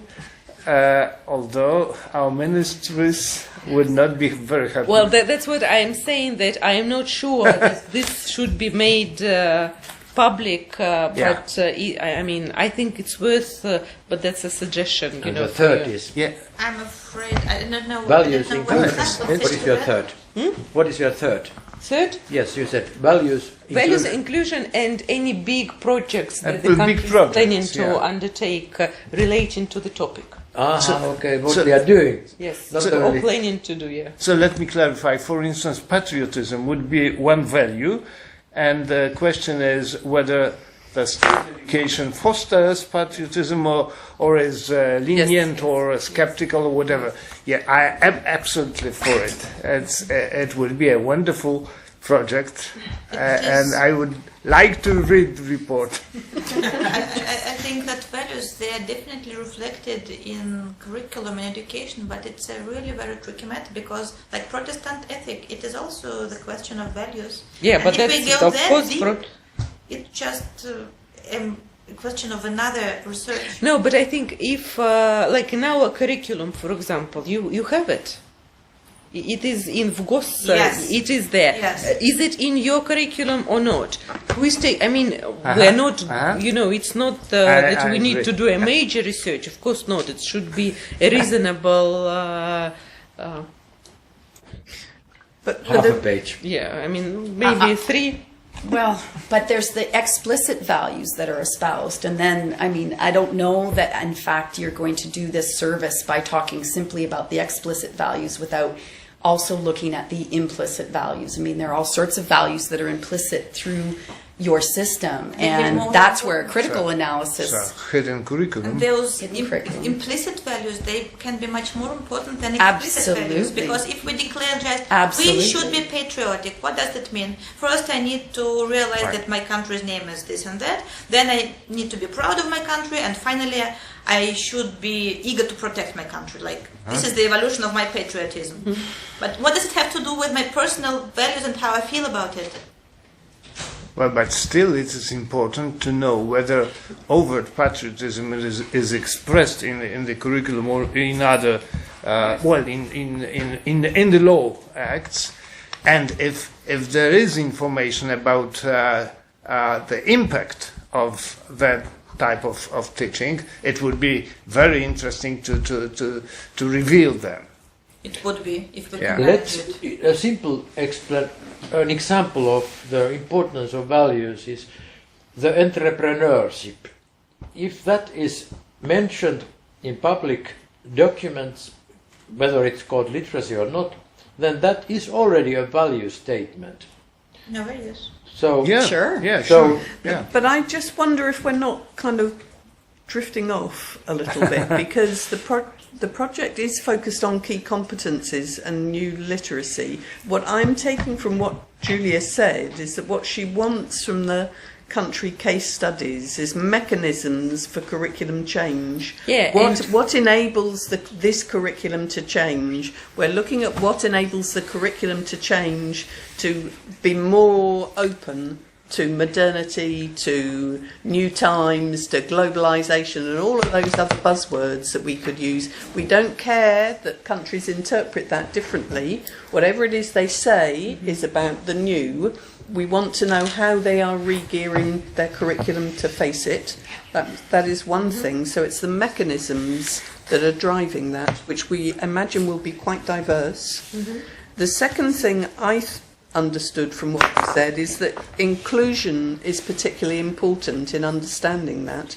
So is whatever it is that's changing the curriculum to better face the future, is it operating on principles of inclusion? Yes. It voices it, or it changes the structure to make it happen? Yes, and I mean, it makes the steps, for it to be implemented and not only stated but realized. So that's of a highly particular value that you are most interested in the context in which you are wanting to fund this piece of work. So what we have to say about patriotism strikes me as not central. What comes as values is that because when we were trying to make a definition in a lot of countries, or definitions, it is knowledge, skills, aptitudes and values. And we said, well, values is such a difficult territory that we are not sure, whether we want to include it into the, into the study. But I'm saying, but a lot of countries are stating that values is the fourth element. And I am suggesting to consider whether we should look at it because it's present, for example, in the Finnish curriculum, in the Finnish definition. I mean, speaking out of the English case, I think that's very hard to argue. In the English case, the predominant value is economic efficiency. And that's the value that is spoken. But that would be good to understand. But that's and that's maybe very important for us.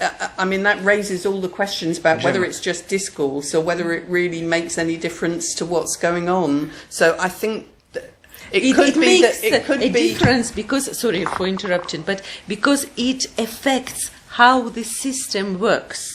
And whether it takes responsibility for this to translate it, to enact, and or it's not from this perspective.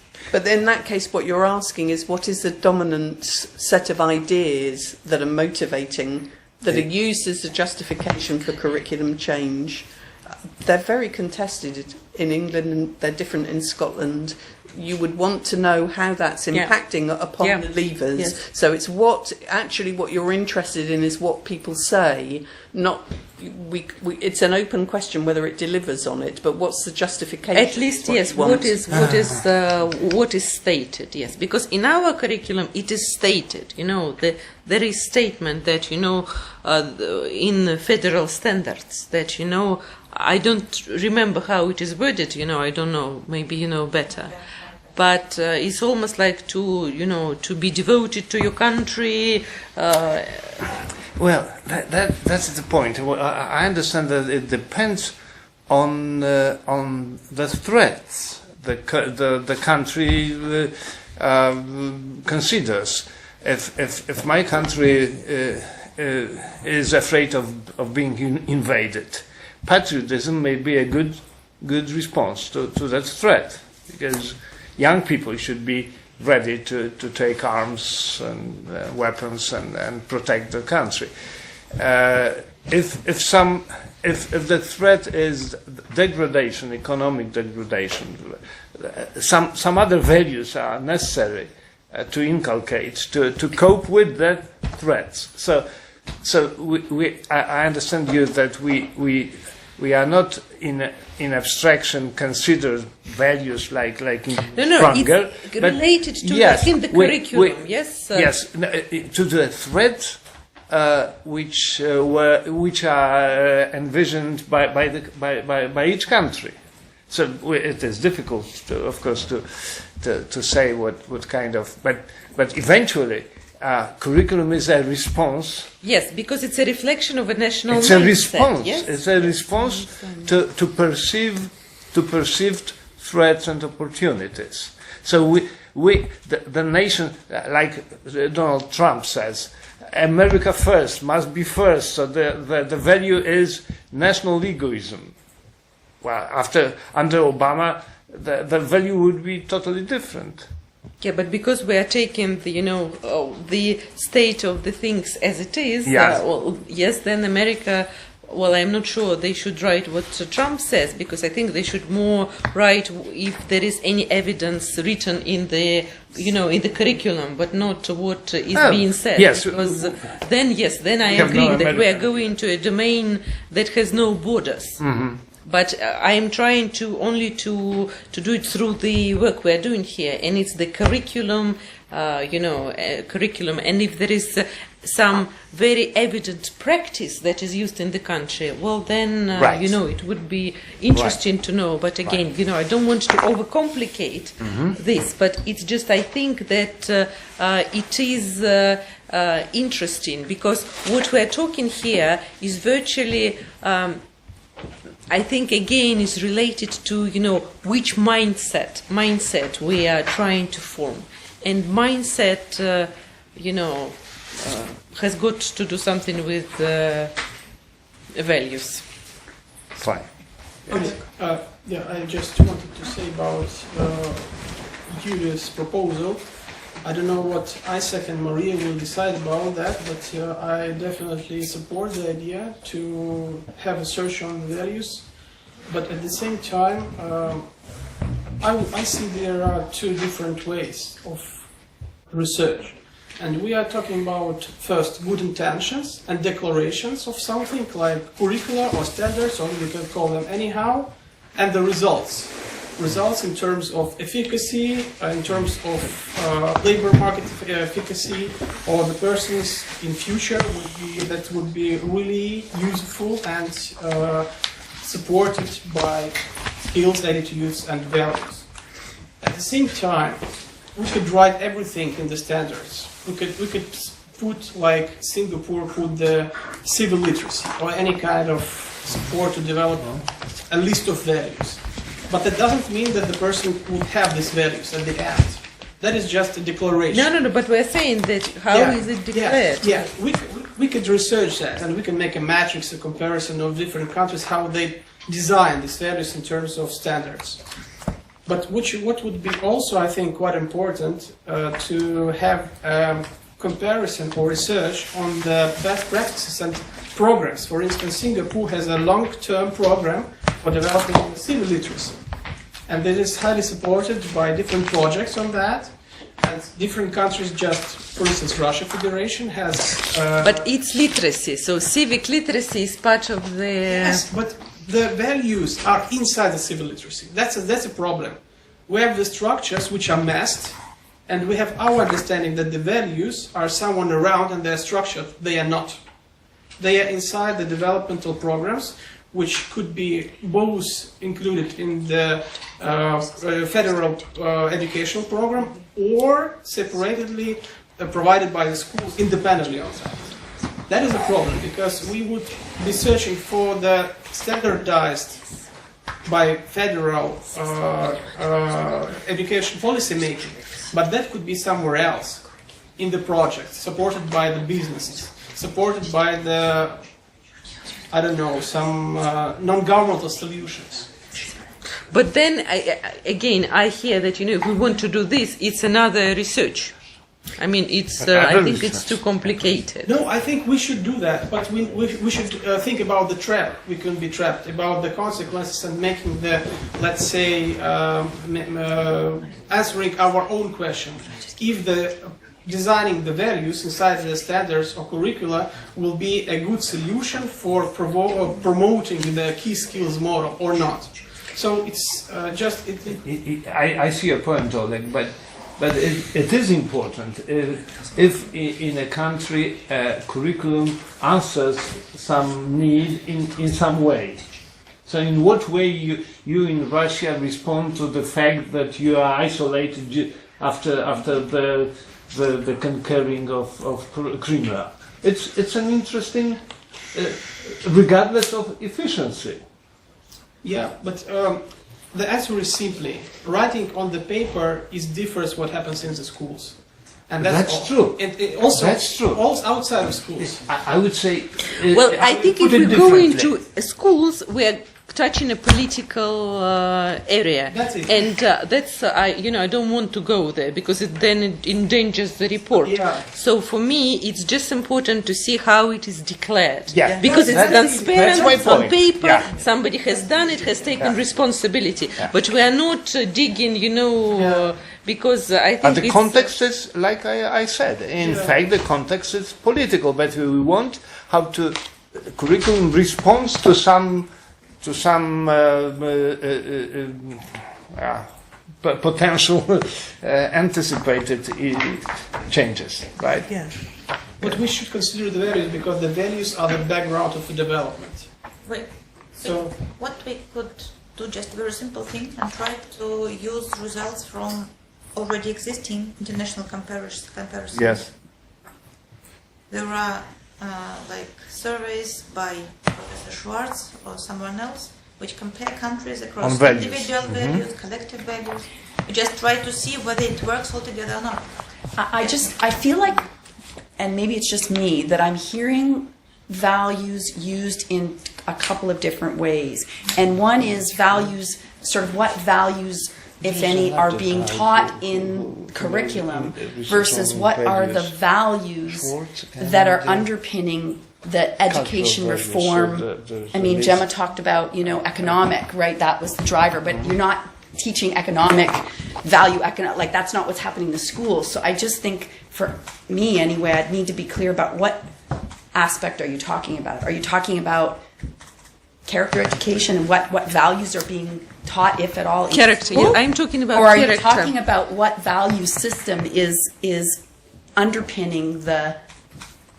But I think when you write about analysis, what has happened, it will be embedded, because you need to provide some explanation why the country took it, possibly, yes? So it's, what I'm talking about is the character values, yes. It's the set of personal and social values that the system tries to declare in its official documents, if they're there.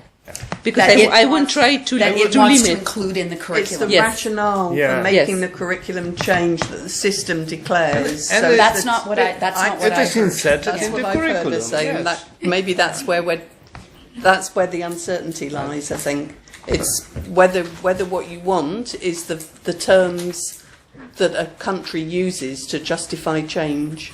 So it's the terms of the argument. So there is. Character education is a very niche concern in England. It is pursued by a few characters, but it's not a main driver in policy change. Well, when I say character, I mean personality. Yes, it's not. And It's not a main driver. In England, the main driver is economic efficiency. Period. There is very little other discourse beyond that. There is a discourse about knowledge, and so if you look in the curriculum documentation, that is what you will find. So the introduction of coding, but in terms of personal results, okay. So maybe I should, because in our standards you have personal results. Statement. What results are expected from a person in terms of values. To show patriotism. I don't know whether it's explicitly worded like this. we just don't do it. But that's why you say it's not there. That's. But if you are asked, I can't tell you what isn't there because I can only tell you what is there. So I can tell you what is there, and you can then see what isn't there from comparing the country cases. Yep. Mm-hmm. But I don't know if that answers Michelle's you are talking about, question. I'm not sure it is embodiment in real curriculum. It's something like a declaration in document. So that for you, but I think we can only rely on what is declared, because else we go into a very, very tricky area of, that has political consequences, and I don't want to endanger the report, by simply... One fact.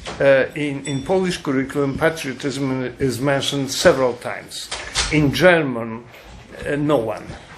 There is not a single usage of this term. Why? Is it important or not? Is it accidental? No, definitely not. it tells something about the way the country, country, responds to anticipated to the future, to the anticipated future. The future is known to God only, but we can anticipate it, and we try to respond to this future in our curricula. So obviously, for Germans, patriotism has no meaning, no value, because they feel relatively safe, and moreover, they were patriotic, and it went to nowhere. To disaster, in fact. Patriotism or nationalism destroyed the Third Reich, the Third Republic. Okay, but we in Poland we believe that patriotism and personal sacrifice is a way to preserve our state. Okay, so I say that the values inculcated inscribed into curriculum tells a lot about the country. But the question is, do you find it valuable to do it? But that's another question. I know that. Sorry, I had to do some administrative work, but I know the discussion because Julia told me beforehand that she is going to raise this question. Maybe we can leave it optional if the country case would like to present the values. I know that in China it's an important question, frankly, including political values. I guess it's if we don't understand that values are included into the country's policy, educational policy, we might interpret the rest of the story differently. Mm-hmm. So maybe, again, for Russia, we probably would put something on the current discussions. Because it's very interesting. In Russian constitution explicitly prohibits state ideology. Explicitly. And in fact, there are discussions and there are some parliament groups that want to change it. And like in some places put Christian values into it's reflected in the curriculum. So maybe it's worthwhile to mention such discussions. But what is more important probably is that in the OECD and UNESCO concepts, and Maria promised to send to all of you what we have on this project, there are blocks on values and attitudes. And I was very surprised. They talk about the whole person education and then about the values.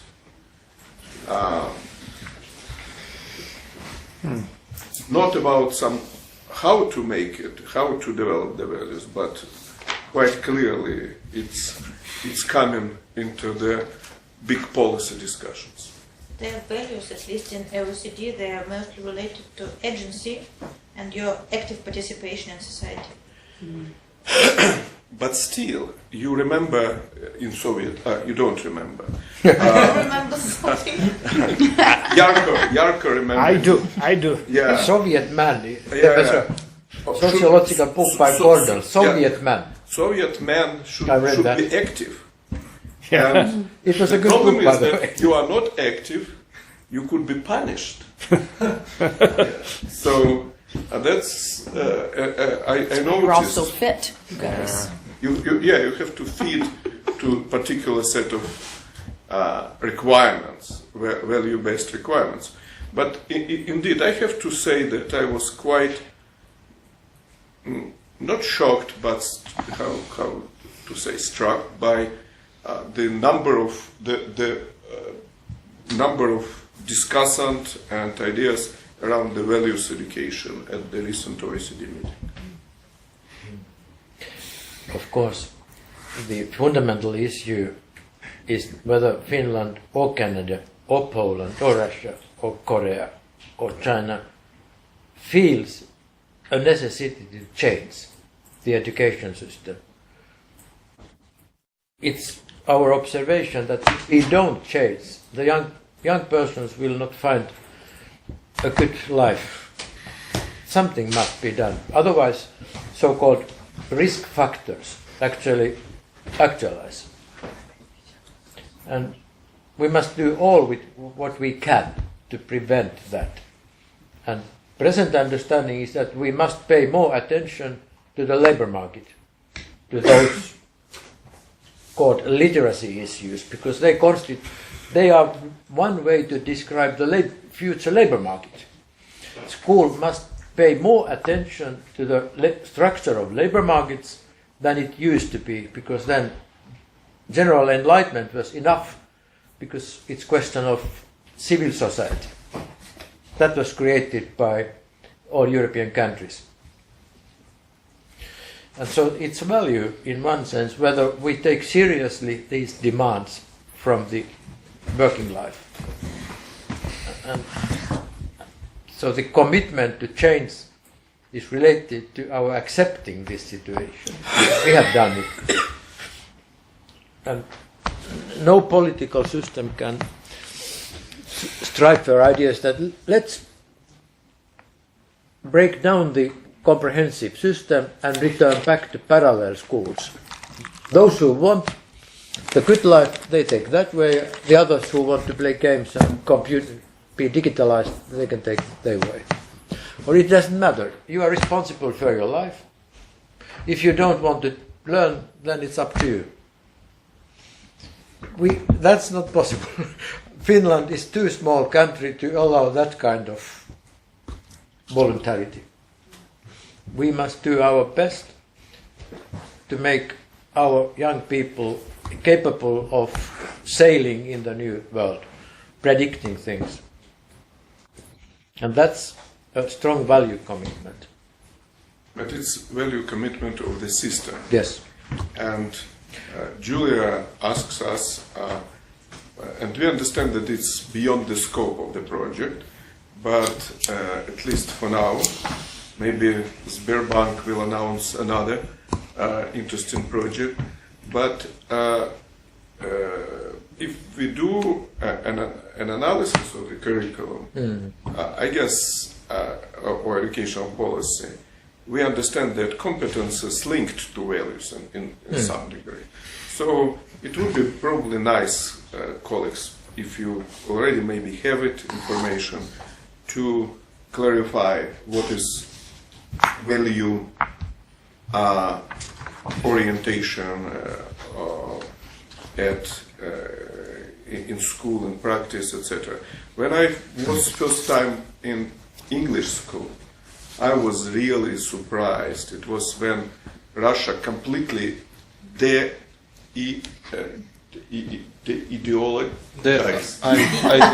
ideologized its schools. The first lesson that I attended was pastoral care, and it was mandatory, as I understand, in all British schools. So I was really surprised. And at the same time, when I asked principal about values teaching and ideology, he said, no, we don't have. And I said, wait a second, I attended a lesson. So he didn't realize that he is doing what Soviet schools did in special lessons on moral education, in a sense. Yeah. So I guess that such reflection would be interesting, especially taking that. And I know that in recent Korean curriculum, values also are quite clearly spelled out, and maybe not recently. Actually, from 1945, we have only one value. The value I found the translation in English, but I'm not sure it is the exactly. But the value is humanitarianism, and if I translate directly to help the people, I mean, I have to help the other people.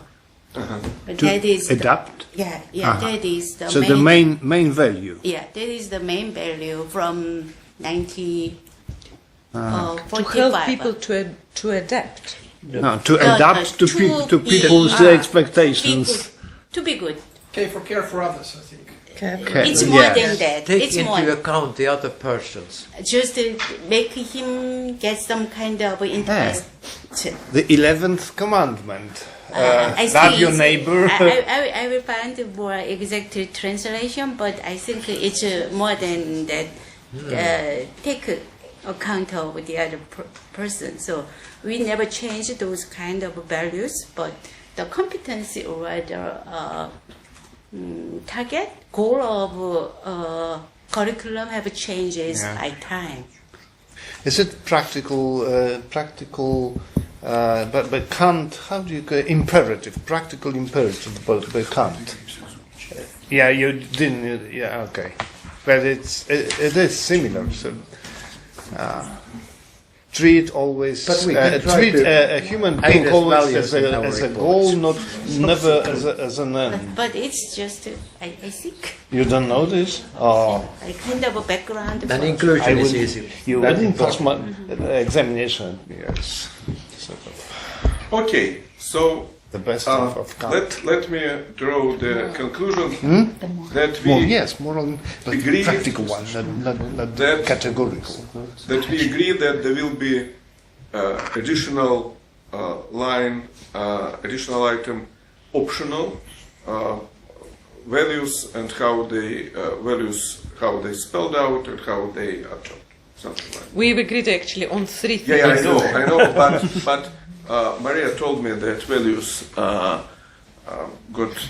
most attention. So, colleagues, let me.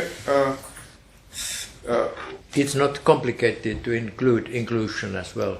Yeah. Some common. To include something is not. But the project is another thing. Including That's always in most countries. It's a long list of things, but it can be. Take example England. I don't know how many projects they have. No, but I mean very big projects that could be.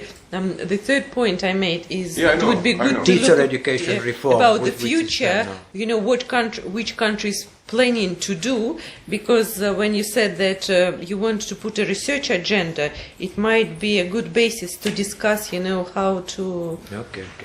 Yeah, I guess that it's very nice to hear a from our proactive grant maker that we can think about the future possible. And indeed, I guess that you have many projects, but it's possible to list them. And I understand that the biggest problems are for our English colleagues, United States and Canada, because they have, in fact, the problem with US that they have, like you, they have very decentralized and different states do different curriculum. So for them, it will be a bigger problem than for Finland, I hope. Yeah. Yes. Lapland follows the Helsinki rules. Okay. So, colleagues, we have. First, we are very happy that you accepted our invitation to go to the ballet. It's the second famous ballet theater in Moscow, and some people think that, in a sense, it's better than Bolshoi because they are not as traditional as Bolshoi. And I'm sure that you will like their performance. They use Chopin music and British performance. No, the British choreographer made this performance. So we are not sure. We wanted to walk with you, but we ordered taxis. instead. It will take almost the same time.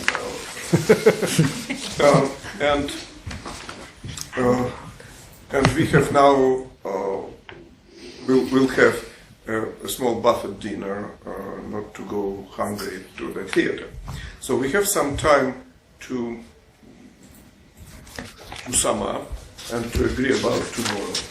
And let me start from big thanks to all of you, not just for making the trip, but for the participation. And you know, as a researcher, I have participated in different meetings when researchers from different institutes or even countries came together. And often it's becoming very difficult, but I feel, and maybe I wanted to hear your views, I feel that we went quite smoothly. So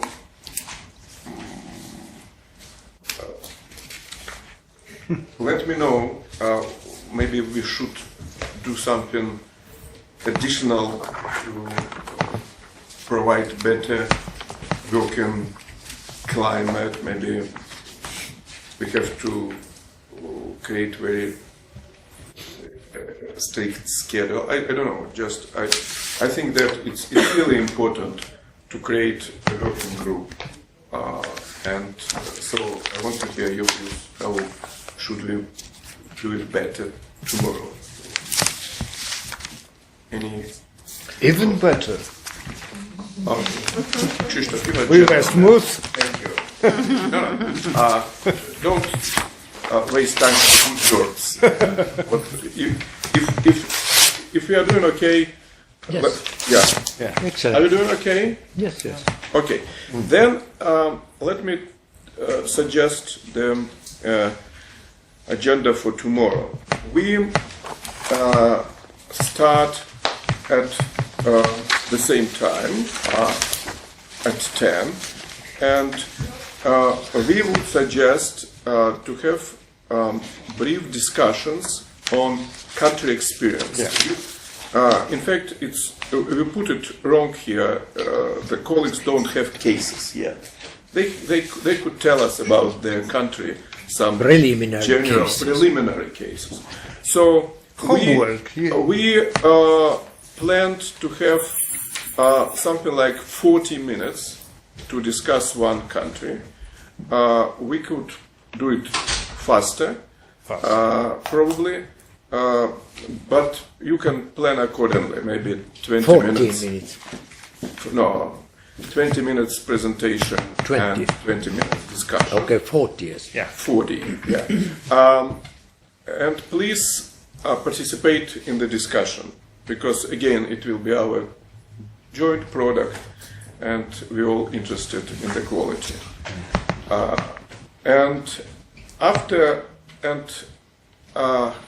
After that, we'll have two items. First, we come back to these competences. And the question is again, are we happy with this list of the document, please?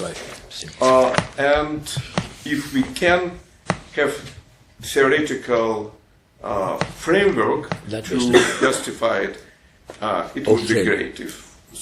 If we move after that, we would think that we have a preliminary agreement that a list of the competences and literacies.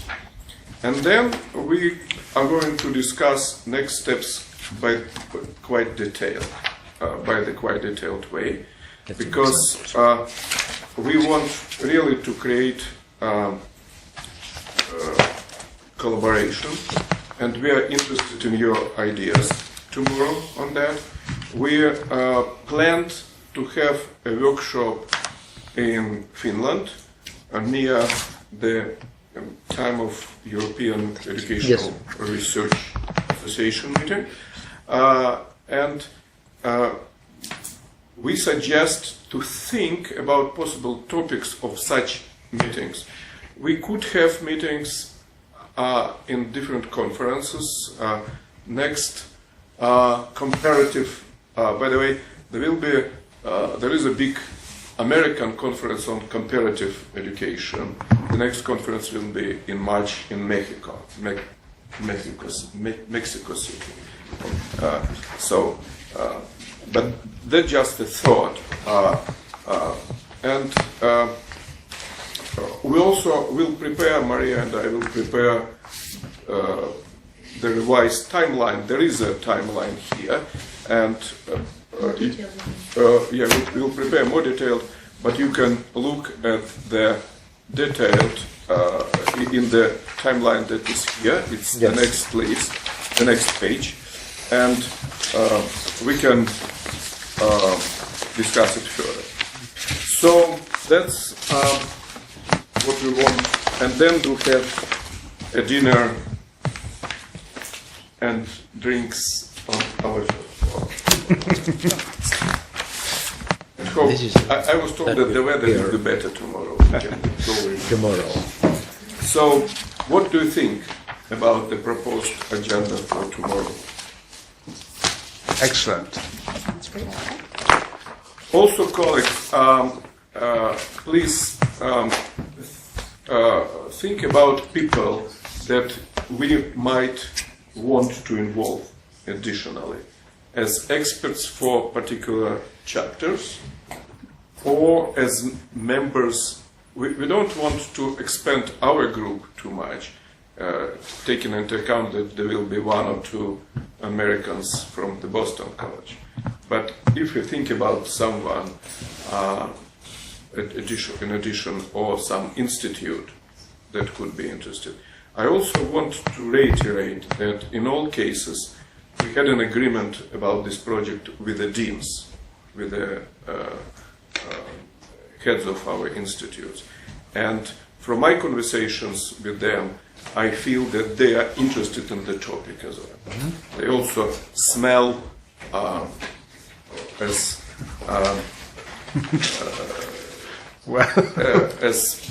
Becky Francis, the director of Institute of Education from USL, told me. She said, yes, I smell that it's an interesting area.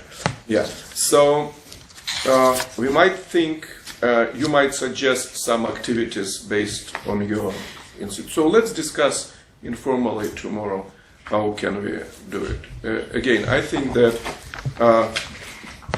we see really growing interest of the educational policy practitioners, and the research field is dramatically fragmented and in some areas undeveloped. So we could do quite a lot. Yes. Any thoughts, suggestions? So how our Canadian and Chinese colleagues are surviving jet lag? The music will be quiet. No, we're going to fall asleep. That's our version of that. That's okay. We'll sleep with our eyes open. So, Vitaly, are you ready for the dinner? Yes, sure. Okay. So let's buffet dinner. It's outside again. Yeah. Thank you. Oh my goodness.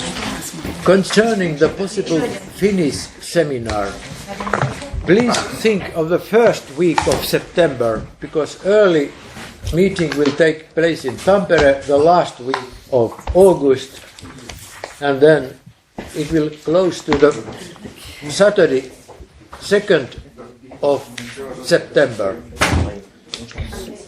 I need to check the dates of the British Educational Research Association conference. Because there is no need that it would be in first week of September, it could be later.